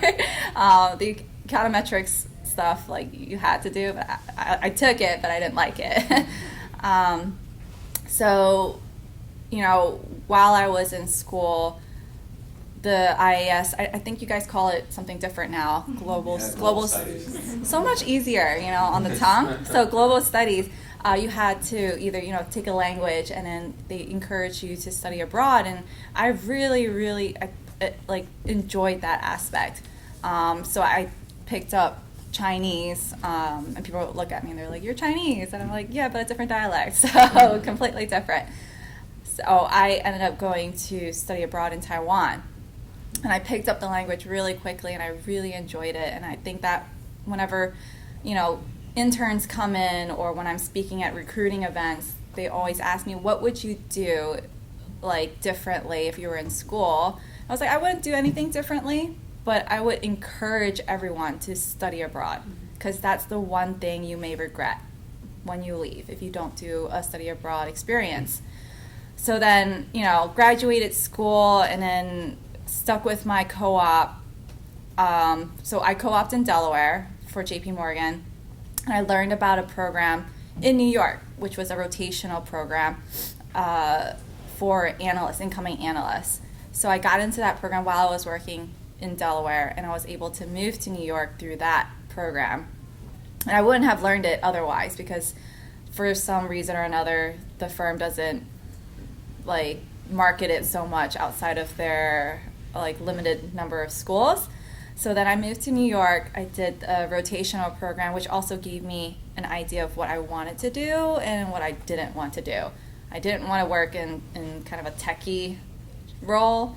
I also didn't really want to work on more of product control, which is you look at one product, or security, financial security, and you just learn everything you have to know about it. And some people stay there for 10, 15 years. And I knew I didn't want to do that. I wanted something that was evolving, something that was changing. And then I found this role that I'm in now, which is I'm the business manager for Global Fixed Income Research, which means I manage, they don't report to me, but basically it's about 300 people in this business globally. So we have people in Tokyo, we have people in Brazil, we have people in Singapore, Russia, London, New York. And you manage the day-to-day business while their direct managers go and actually make the business. So they write research themselves. A lot of times they don't have enough time, or they don't really understand how to kind of pay the bills, or something's going on with their employees. They just want you to fix it. So I often tell people, what is a business manager? And I was like, we're fixers. We can do anything. Their computer's broken. You climb under the desk and you fix their computer. And these are very senior people.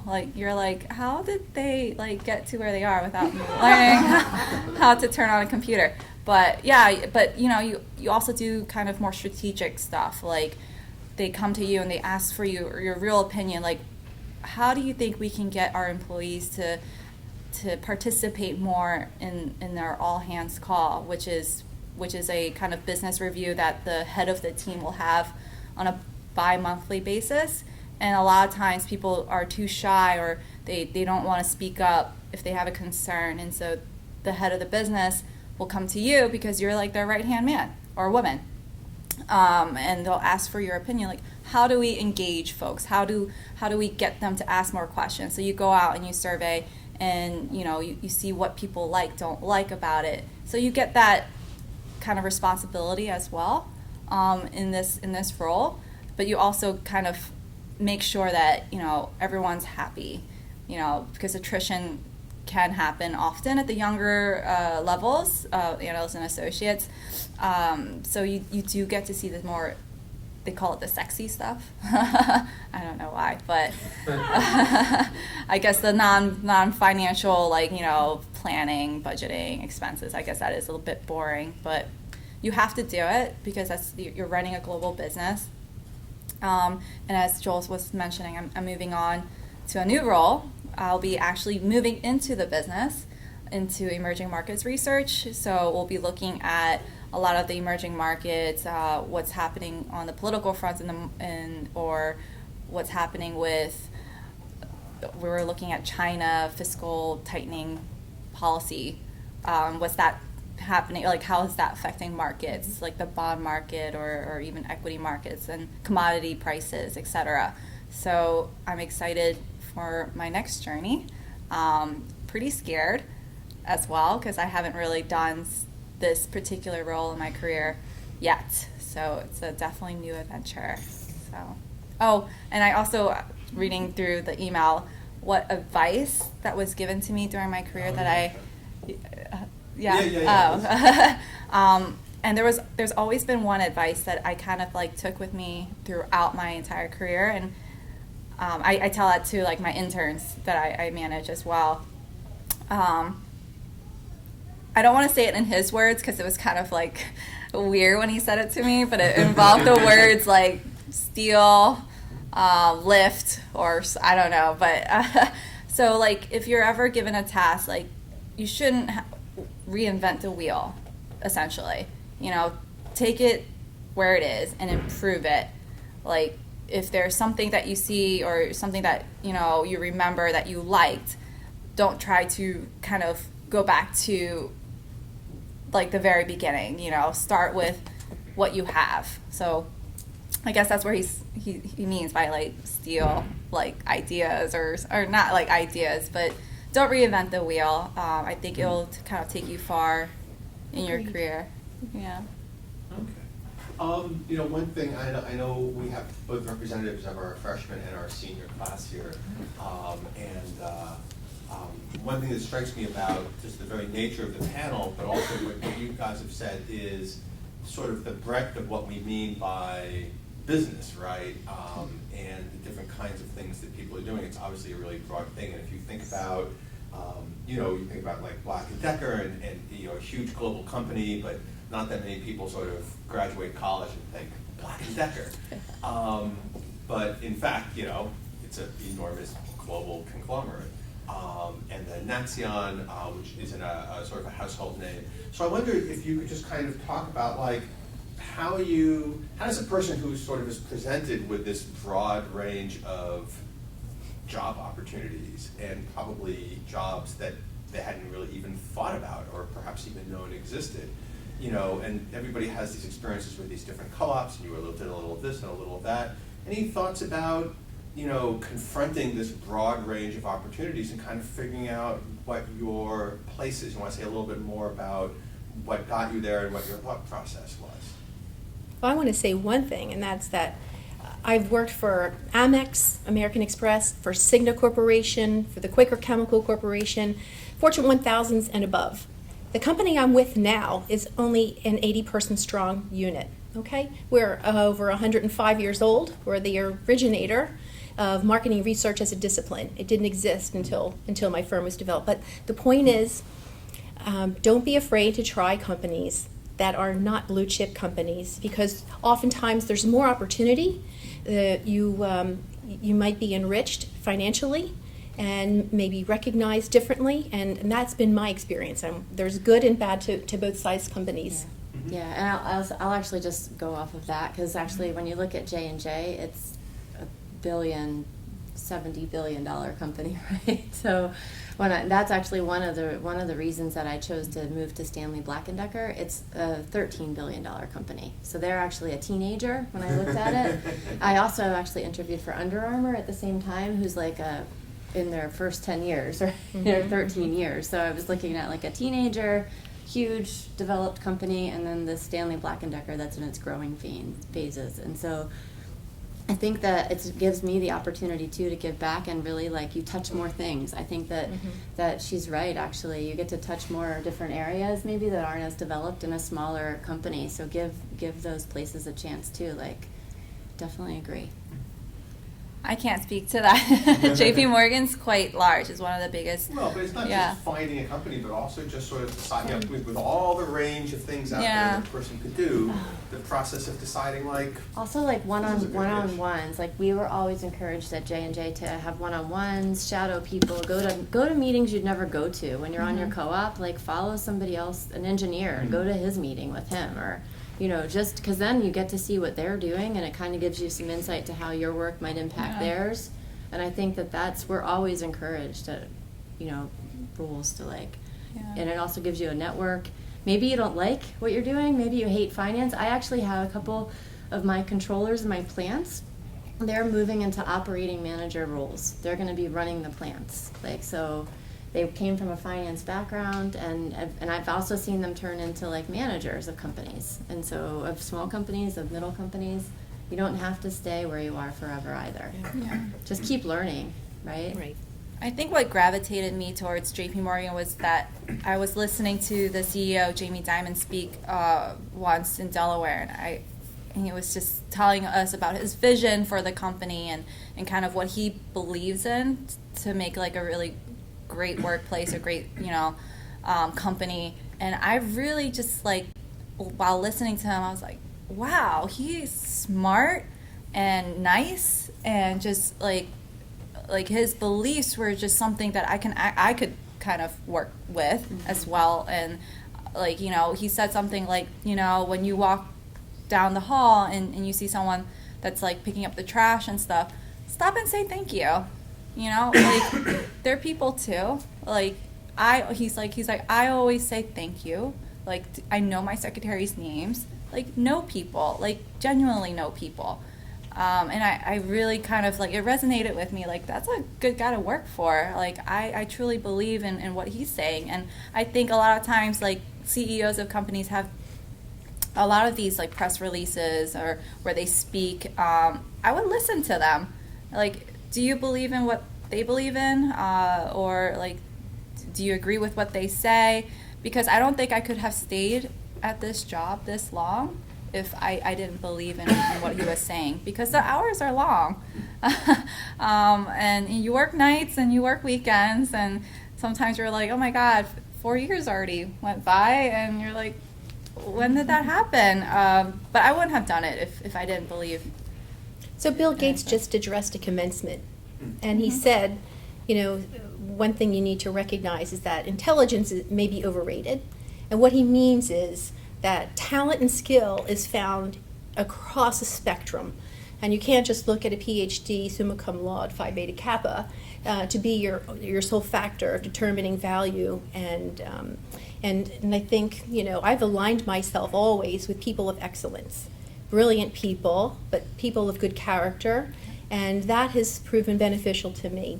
In this role, for example, I'm still a generalist. There was no job at this company.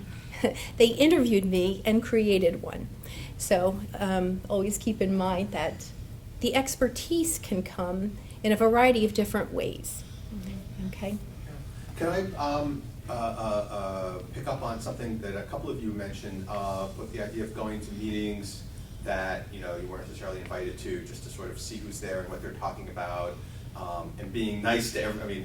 We should be nice to everybody anyway, but also the advantage of meeting people and talk about networking a little bit. I mean, whether it's going in co-op or whether it's in your first job, you want to talk about like networking skills and using that to try to leverage leverage job opportunities. Is that something that you have found, that any one of you have found like important or useful, or a part of your career path? Yeah, no, I think actually, and I was in bigger companies, and you kind of get, think you're kind of, when you first go in as a co-op, you're a little bit, not afraid, but you're just like, okay, I'm here, and you see all these guys on the wall, and they're up here, right? How did they get there? What were they doing? But, I think the people that I worked with were very good mentors for me, and the way that they said it is, these guys are the same as you. They were in their shoes before. Don't think of them as up here. They get up every day, they eat breakfast, they come to work, and they go home and go to bed. Like, they're just like you. So don't be afraid to just ask any questions. You're new. That's like your opportunity. They look forward to talk to people. I think that actually helps. Be prepared. I think this elevator speech idea, everybody talks about this when you are learning, right, to interview. Have like a 5-minute or 3-minute speech about yourself. If you were in an elevator stuck with somebody that you had seen in the hallway, just be prepared to say hello, be nice, ask them how their weekend was, but then at the same time maybe say, oh, I work in this department, I'm working with these people doing this, and I heard that you're doing this, and it's really interesting. And then maybe they will remember and say, oh wait, that intern said they were really interested. They're in finance. Let's see if they can give me some of that time, Mm-hmm. So you never know where a connection's going to be made. So, I think talk to people. I volunteer extensively, and I do it altruistically in a way to give back to my community. And in fact, the way I got this interview for this current job was another fellow board member recommended me. So although I benefit in a secondary way from my volunteerism, it comes about sometimes in unexpected ways. Mm-hmm. Well, yeah, I guess that's so true with asking, because you don't get what if you don't ask. I think I can remember a time when I was an intern, and everyone was going into a meeting, but no one told me, so I just sat there. And because I was new, and I was kind of too scared to ask, and they all came back and they're like, oh, where were you? And I was like, oh, I didn't know I was supposed to go. And they're like, oh yeah, you should just ask. It's totally fine. And I was just like, oh, I didn't know that, and I kind of was like, okay. And then over the years in my career, I'll ask oh, hey, can I just jump in and just listen? And they're like, yeah, sure, whatever.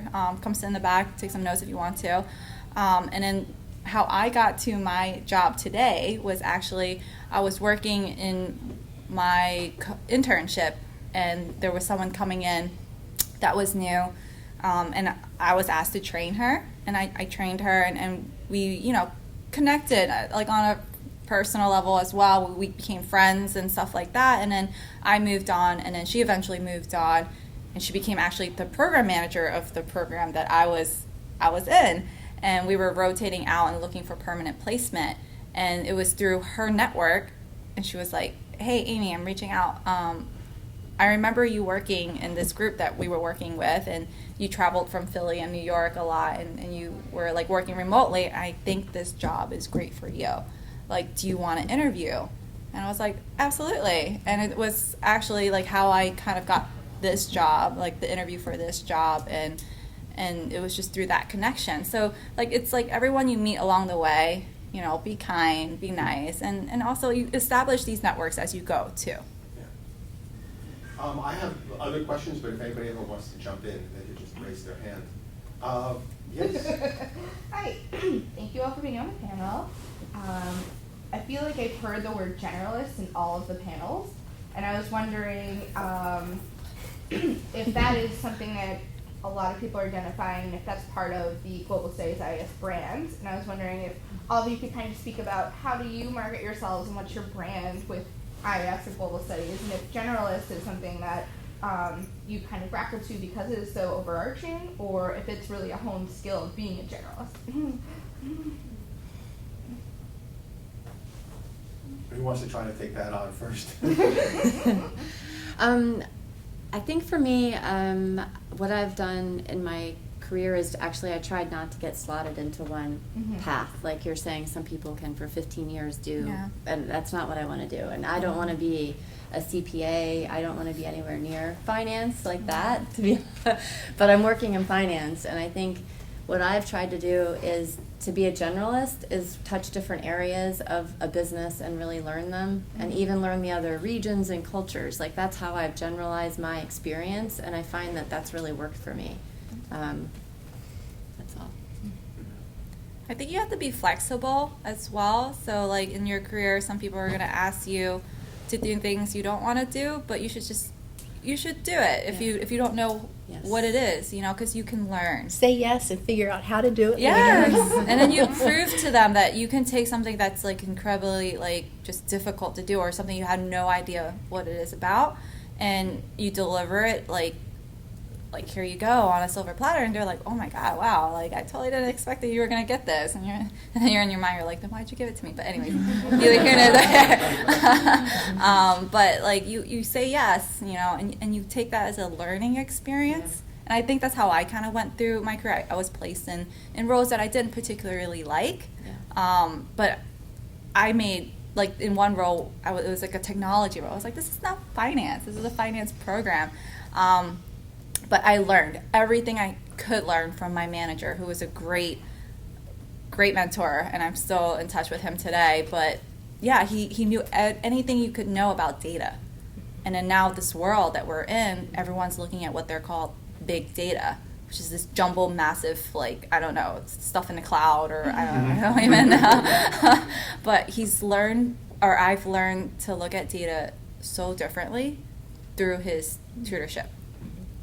Yeah, so generalist is something that I was plagued with early on, and I tried to figure out ways to become an expert in different aspects. In other words, maybe it was industry expertise that I needed to gain.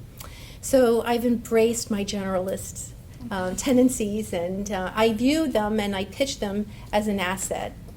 But to the point here that you made, you know, you say yes to any opportunity that comes your way, and you continue to learn and grow.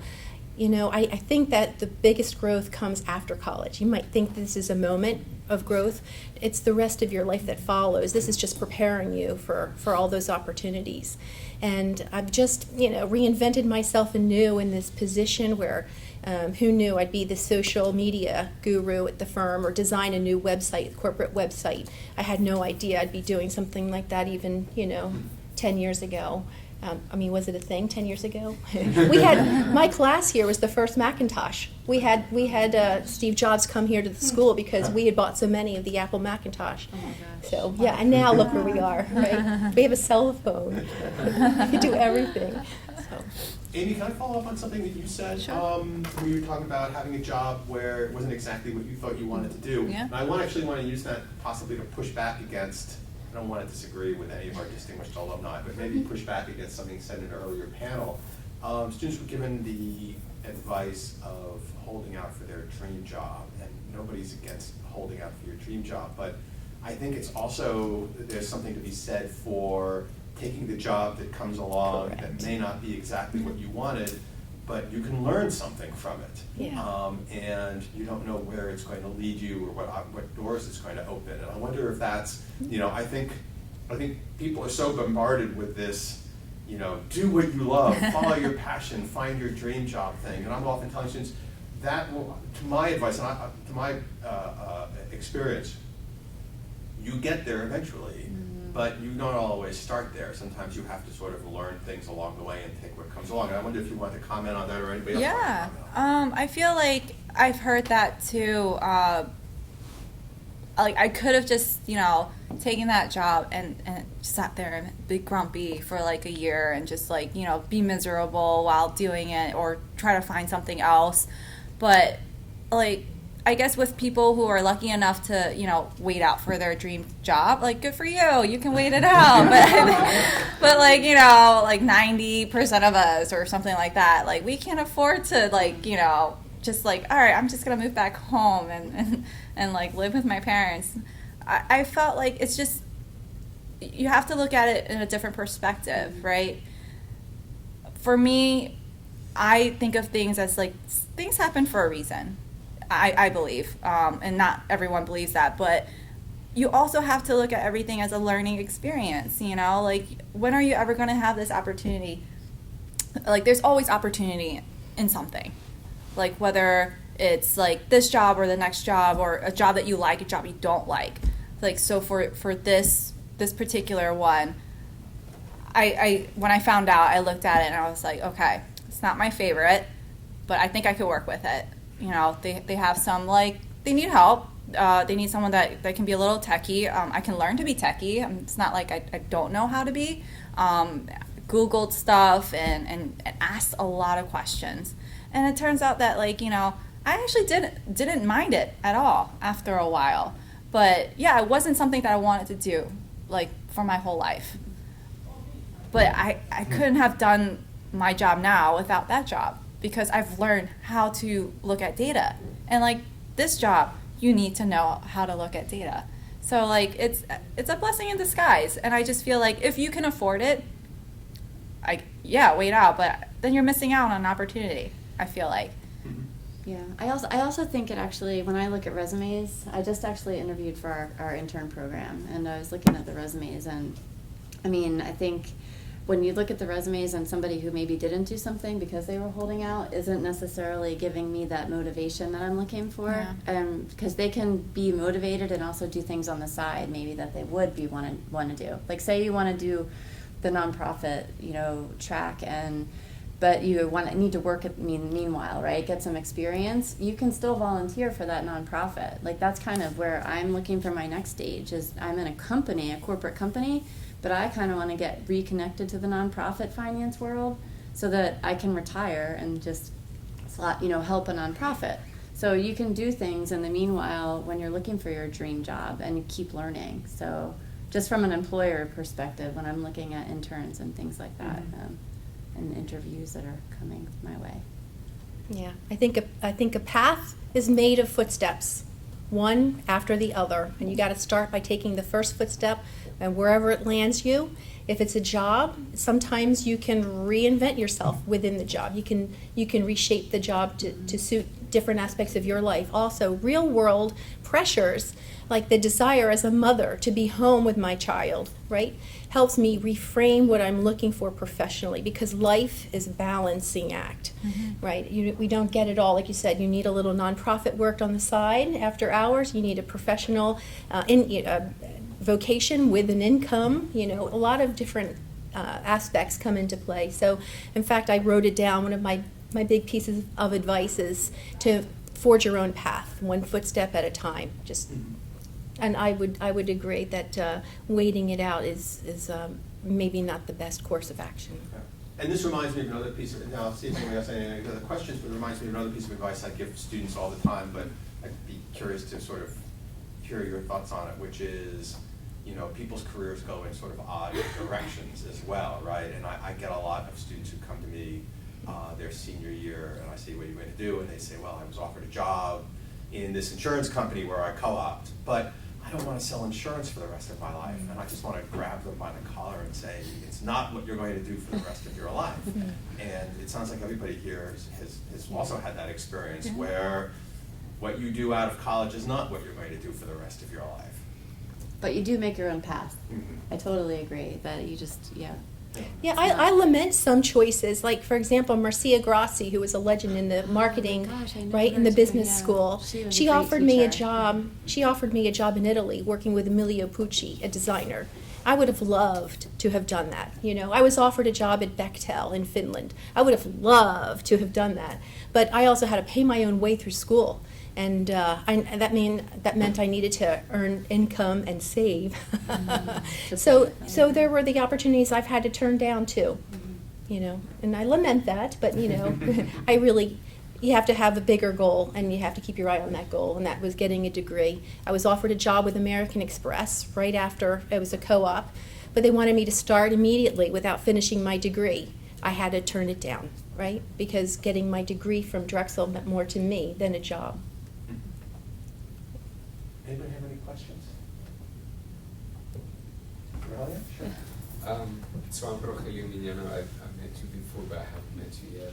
Amy, I'm the department head, and I started last year. And part of the reason why they hired me was because we were transitioning to becoming a department, and we were transitioning from international area studies to global studies.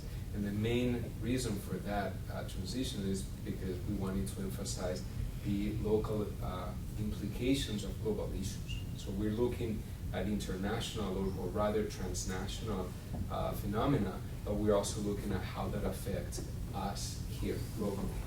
And so my question for you would be, you all have talked already about all these sort of like networking and all the community relations that you have been engaged in, but we want to bring that into our curriculum. And so I was wondering if you have any advice to both us as faculty, but also for the students, or if the students that yourselves, you have questions about this, but how can community-based courses that have some sort of community engagement component, how could that best prepare you for the jobs that you have now? Or how do you think it could best prepare our students for their future careers? Do you think this is an important element of their education? Because co-op is one thing, is not always necessarily connected to the academics. Yeah. A course like this would be, you are in the classroom studying an issue, and then you go into the community, or you bring the community here, and you kind of like work on that issue hands-on. So how do you think that would have benefited you, or what advice do you have for us? I think it's great. It's a great initiative, because I feel like when I don't think they didn't have that component of the program here, but what I did do when I was here was we tutored second graders at the elementary school down the street. But I think working with your local communities and different cultures and looking at global problems helps you think differently, I believe, and it helps you deal with people in general. I think how to influence and how to there's a lot. I was working in Switzerland, and my team was crazy. It was crazy. I had Italian, Netherlands, Swiss people, and we were all in this room one time, and they were doing an exercise, where you do, are you an introvert or extrovert? How do you work better? Like, who works better with being told, or different ways you work. And the Swiss people, one of them said, well, I like to be told the directions, exactly what to do, when it's due, tell me everything, right? The Americans were like, no, they're so Swiss, yeah. The Americans were like, nope, just give me what you want done and I will figure it out, right? Same with the Germans. And Italian was like, well, it'll get done. It's kind of, it really is cultural, and it was a really interesting exercise for me, but it always, any experience that I've had, I went to South Africa for 6 months, and I worked for a nonprofit when I worked for Pfizer. And that was awesome, because I was working in the local community there, and I think that those experiences just make you work differently and think differently. When you're working with global companies, or you're touching global companies. I was just in Asia for 2 weeks with my job, and everyone is like, oh my gosh, you're picking up all these Chinese words. And I was like, I just want to be able to say, that's good, hello, how are you? I think that these things are things people really appreciate if you're learning about them. So I worked for 20 years as a grant maker here in Philadelphia in particular. So I became connected to all the nonprofits in our area. But additionally, I worked as a volunteer with the Nationalities Service Center, which is the language development for immigrants here to Philadelphia. They're located at 13th and Spruce. I also work for the Salvation Army as a director in their development department. So I've had an extensive experience, that's just a portion, with the nonprofit sector. And I would recommend that maybe part of the requirement is maybe not a class, but a certain number of volunteer hours with the nonprofit, or two. Net hands-on experience. I mean, in the finance, at JP Morgan at least, they're very big at giving back. So we do a lot of community work, but individually, but I love the idea that people should all at least experience some type of volunteer work or working in the community. But when you're working with people day in and day out, you kind of learn what they do. Sometimes you go into conversations oh, what do you do outside of work? What do you like to do for fun? And a lot of people actually love to give back, especially in the finance world. I have a friend that actually every Sunday we'll speak to high schoolers and helping them apply for college or like fill out the financial aid forms and stuff like that. And we actually got together for a trivia night. He invited a bunch of us and to that organization to raise money for that. And a lot of people that went actually just signed up to go. So I feel like, with this course, you get a lot of people, like-minded people. Mm-hmm. So, and I just feel like, if you guys put events together, I feel that people would want to do it because, you can work and you can study and stuff like that, but you won't meet people kind of in that way, when you're actually doing something together. Like Drexel could actually create its own initiative, its own nonprofit volunteer group. I mean, and what we're thinking is going beyond volunteering, it would be a critical central component to several classes. Yeah. And what I'm looking for is more like systemic change. And for example, you mentioned the question of applying for college or financial aid and so on. What if we can develop a website that explains that very clearly in different languages, for example? That's something that is not sending one person or a bunch of people to one location and helping like week 3 of the term. It's about making even an imprint. Yeah. Establishing ties and connections that are long lasting. I think, I think that's a great idea because especially that you're here for so many years as a student, right? And that was like it's the idea that Pfizer had send a resource, right? That send a resource to go help and to maybe teach and learn and leave something behind, and that will be sustainable. That was the idea behind their program where they were supporting nonprofits. And on top of that, I feel like maybe not make it like a curriculum per se, but if it wasn't a project in of itself run by students. Right. I feel that, I think I've heard of, I don't remember where, but there's a school that has like a student-run program for coding, like teaching people how to code, because that's like such a big thing now. I think if you give the students the responsibility, but also the guidance, I think it would be self-sustaining, you know, because then you always will have students coming in and out learning, and you create a board of directors or whatever, what have you, saying this is how we set it up, this is how we keep it running, and this is how we get more volunteers or go out there to get more people to participate in this one project. The Dragon Doers. Yeah. But I like I do like the idea of tying it to curriculum though too, because I think that if you did, say one of you guys you were with an organization for a full year and you had a couple courses and you could actually link up and be like, oh, I'm taking this course next semester, I will totally be able to help you guys do this, set up a website or whatever. So I think that whole vein, I think that's a good idea, because it's kind of like I did my MBA at night actually at Villanova while I was working at Pfizer, and I loved it because I could actually use kind of not real live data, but kind of business cases, to do it, right? Because I was living it every day, and then I'd be like, okay, that situation totally fits in what I need to do for my MBA class, and kind of you could connect things. So. Yeah, you're the representative of our senior class here. Do you have anything you wanted to add? I did in the beginning. I was actually wondering about, since you all had international experiences between either co-op or study abroad, and how much that factors into your careers now. For me, I spent 2 years in my Drexel career in Shanghai, and which is actually why I'm on co-op now. I spent my entire sophomore year in Shanghai at East China University, and then I did 2 co-ops in Shanghai. And normally I would be in Shanghai again, but commencement is in a couple of weeks, so I didn't want to miss that. But I hear you all talking about making your own paths in your career, and also how your international experiences still fit in with your careers now, even though you might be working in Philly or New York or in America, which is something that I was a little bit nervous about. I didn't really I think up until maybe last year, I didn't really want to work in in this country.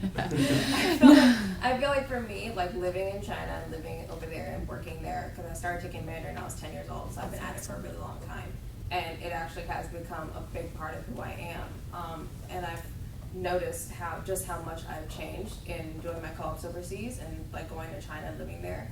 And the things that I learned on study abroad really did help me. Right now I'm working for a Foreign Policy Research Institute, and that's my co-op, and I really do enjoy it. I don't speak Chinese as often as I do usually in my other co-ops. I'm a huge fan of Alan's, Alan Luxembourg. Alan is wonderful, isn't he? I've been a member of FBRI for years. Do you see? I knew you. I do a lot of work with some of our members and our board members, and also I talk to Alan like every day. So, you know, I do get to interact with a lot of different people. But I think for me, I wanted to have like a career where I can still like travel, and I wasn't sure if that was something that was like a far-fetched idea. Like, oh, you're right out of college and you're requesting to go overseas. I think the language is great, but I think you're That's an really asset. setting yourself up for a lot of success, I think. I think just having that living overseas experience, you're able to make it there on your own in a different language, all through a 1 year. That like you that's, want to. That's amazing. It's really amazing. So kudos to you for taking that full year. Like that's awesome. I think, and there are many opportunities to come back and use that experience and still be able to travel with your work. Like I think I have an 8-year-old and a 5-year-old. So right now I'm trying to be less on the travel side, you know, but with a little bit of travel, right, to keep my like international thing going because I love it, right? You love that part.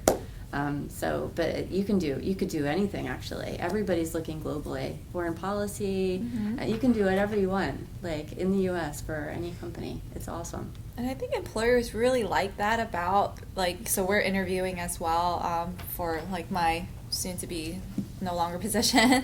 And I feel like a lot of the times everything just, like, it just kind of flows into each other. Like, I can't distinguish one person from another because everyone's just great, right? You're like, they did this, they did that.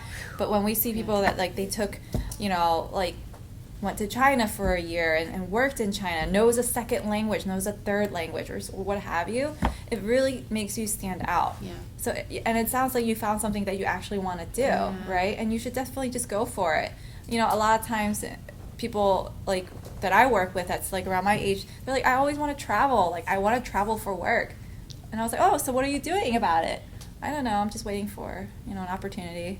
You know, like but that's the mindset. You know, a lot of times people want to do things, but they don't do the things that will get them there, right? So I wanted to travel, but not so much for work, because when you travel for work, you're so fun. You're working. I'm going to Miami next week, and I'm going to be in a conference room for 2 days. I was too. So like when my first business trip was to Miami, I was like, I'm gonna go to Miami, and like, no, I was in a conference room from 8 a.m. till 7 p.m. And then you have a dinner at night. Dinner with your bosses, and you're just like, and then you're exhausted, and you have to answer email from like 10 your to day like job, midnight, and then you wake up the next day and do it again. So it's not as glamorous, but you can also carve in time. Like I spent the weekend in Taiwan actually. But it sounds like she wants to actually live there. Yeah, no, you can totally do that too. No, and actually we're always looking for people who are relocatable. I swear, it's like J&J too. It's you're cheaper. J&J and that Stanley too. Like we are always looking for people who will rotate through different roles globally, different regions. It's something that people are really looking for. But when she says that, what I want you to know, having worked in an international finance too, is that your remuneration is much higher. Your standard of living abroad will be higher. Your taxes here in the U.S. will be paid for by your company. Right, that's true. So you can, as an expat, do very well. Yeah. So you should do it. Yeah, and expats are really, the contracts are very nice, and they really, it boosts your career, I think, a lot too. And employers are always looking for people that are willing to relocate. Oh, yes. In my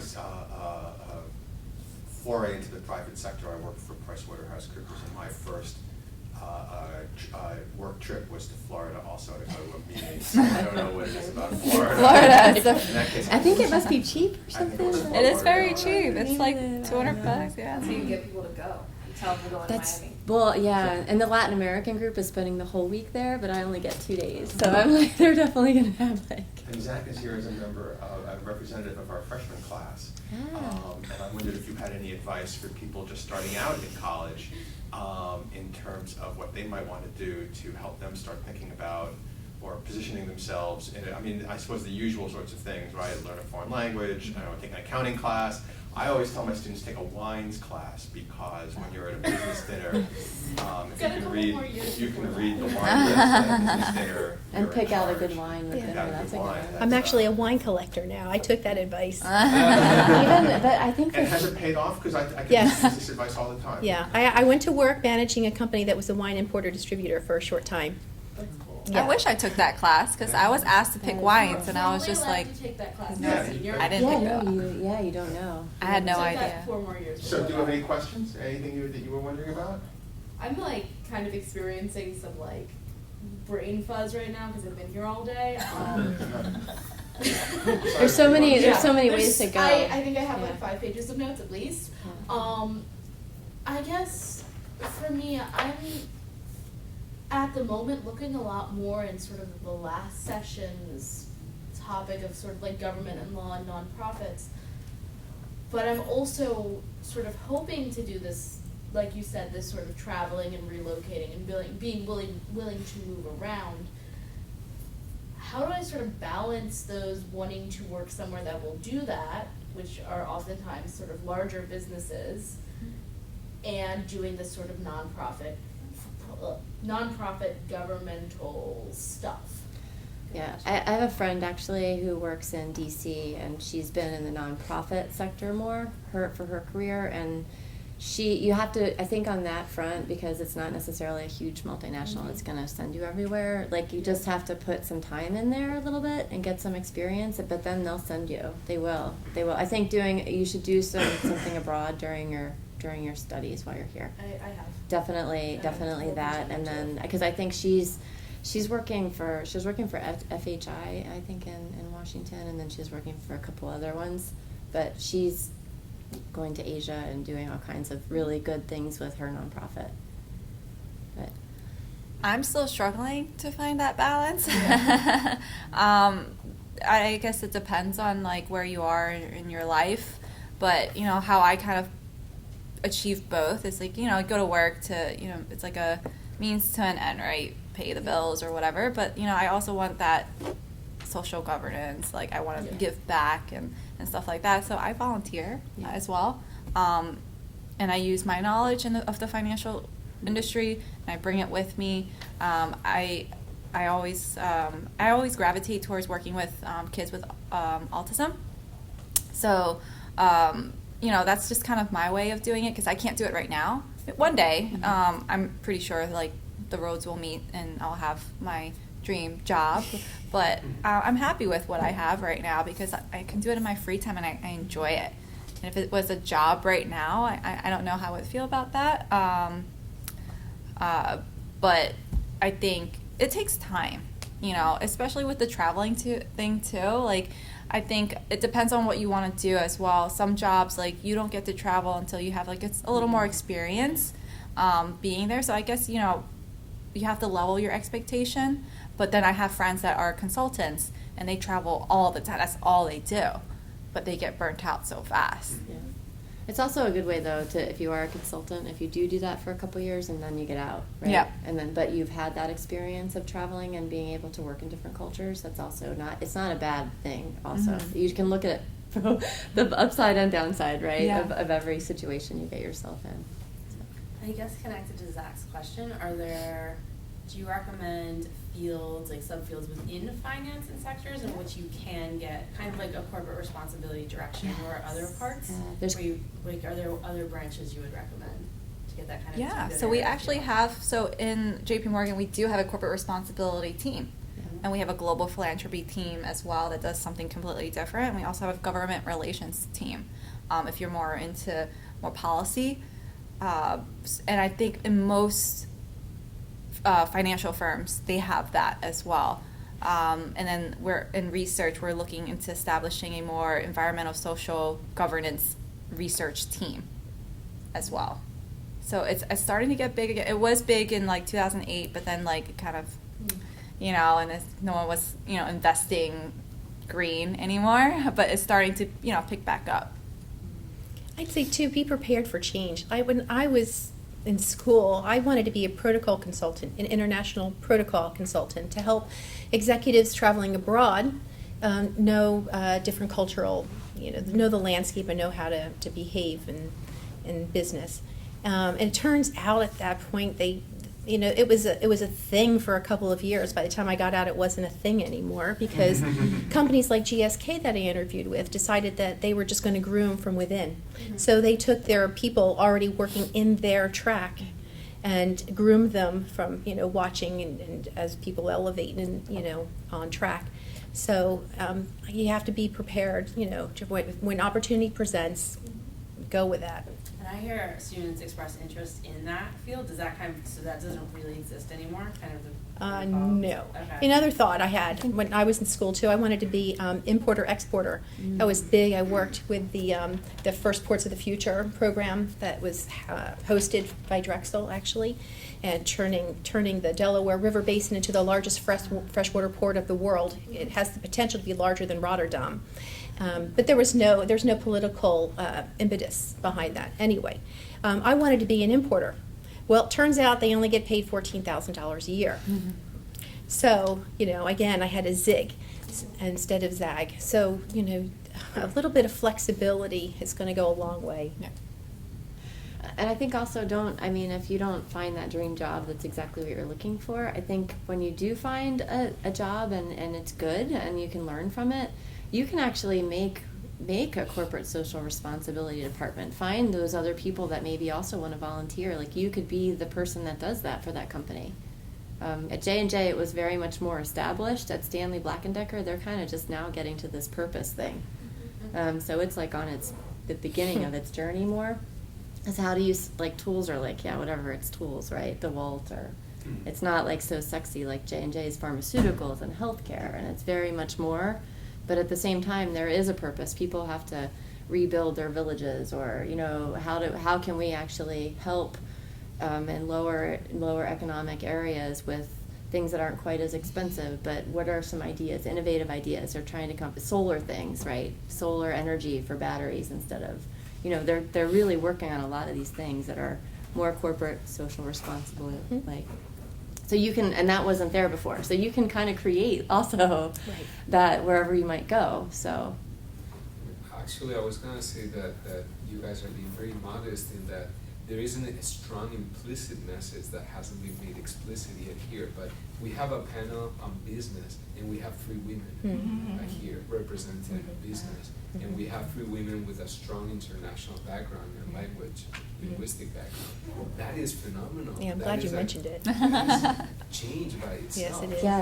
Yes. I work for a company that's headed by a woman. Yeah, my business is also headed by a woman. So J&J, I will tell you, was a lot of women at the upper, and if you look at Stanley Black & Decker, I first came to my first meeting, and it was all white males. There were 3 ladies. There were 3 ladies in the room at one of them, and I was like, oh, thank God, there's ladies here, good. And then during a break, I was like, oh, my name's Rainey, I'm new, like, what's your name? And they're like, oh, I'm, you know, so-and-so from HR, and I'm so-and-so from HR. And I was like, oh, there's no finance ladies. I was like, where are the finance ladies?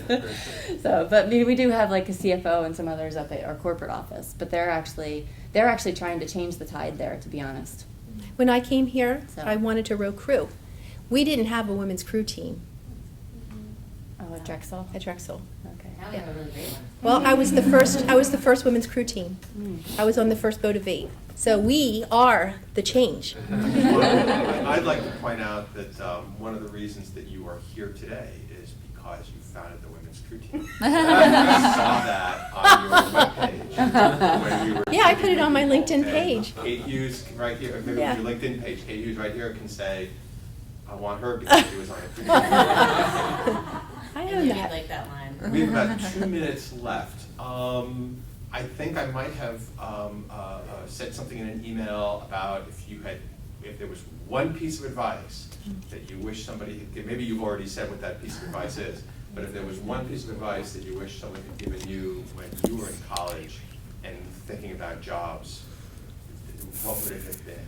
Any answers to that, or is that putting you on the spot too much? Otherwise, just any final thoughts that you might want to have. We've got about 2 minutes. Yeah, I have one that was real important to me, and you're just touching on it right now about how we are the change. I was tethered by the mores of my era. You know, I had one foot in with my parents' generation, and then just one little footstep in front with my own. And I wish I had abandoned everything that I had held so dear as a moray of the yesteryear and gone forward with more courage. So I encourage you to do that. I think I would have to. That's perfectly well said. Like, I think looking back, I would say have courage. You know, it's kind of scary, kind of going forward into like the big wide world. But, you know, you're going to do fine. You made it. You know, you're here, or you're making it. You know, I know you're still going through it, but there's so much ahead of you. There's just so much to see, so much to do. And, you know, just go forward with, like, courage and, like, a smile on your face. And, you know, just go for it. I think my co-op manager for my last co-op was like, don't be afraid to ask questions, ask for what you're interested in. Like, the more people know what you want, the better. Like, that's like, you know, don't be afraid to talk about yourself. It's okay. Sometimes. You mean self-promote? Yeah, self-promotion is really important. And I think also that's another, if we look at genders, not to go there, but I think that men tend to be better at self-promoting themselves than women. I will say that, I think. I remember on an interview, I got the interview because the guy asked me, why should I give you this job? And I said, because I can do it and I want it. And he said, that's it. And that was it. And come in with energy, lots of energy. If I have two people walk in my office and one has more energy, girl or boy, I don't care, like that, I'm going to hire the person with energy, even if they maybe don't have all of this stuff from the resume sometimes. Because I want somebody who is going to be energized and want to come into work and do something. Yeah, and don't be afraid to speak up. I think, sorry, I'm going back to the gender part, but males tend to speak more, especially in meetings. So you just turned the tide of the conversation. Because you know, when I went to Miami for my first business trip, it was me and 7 male bosses, and I was the only woman.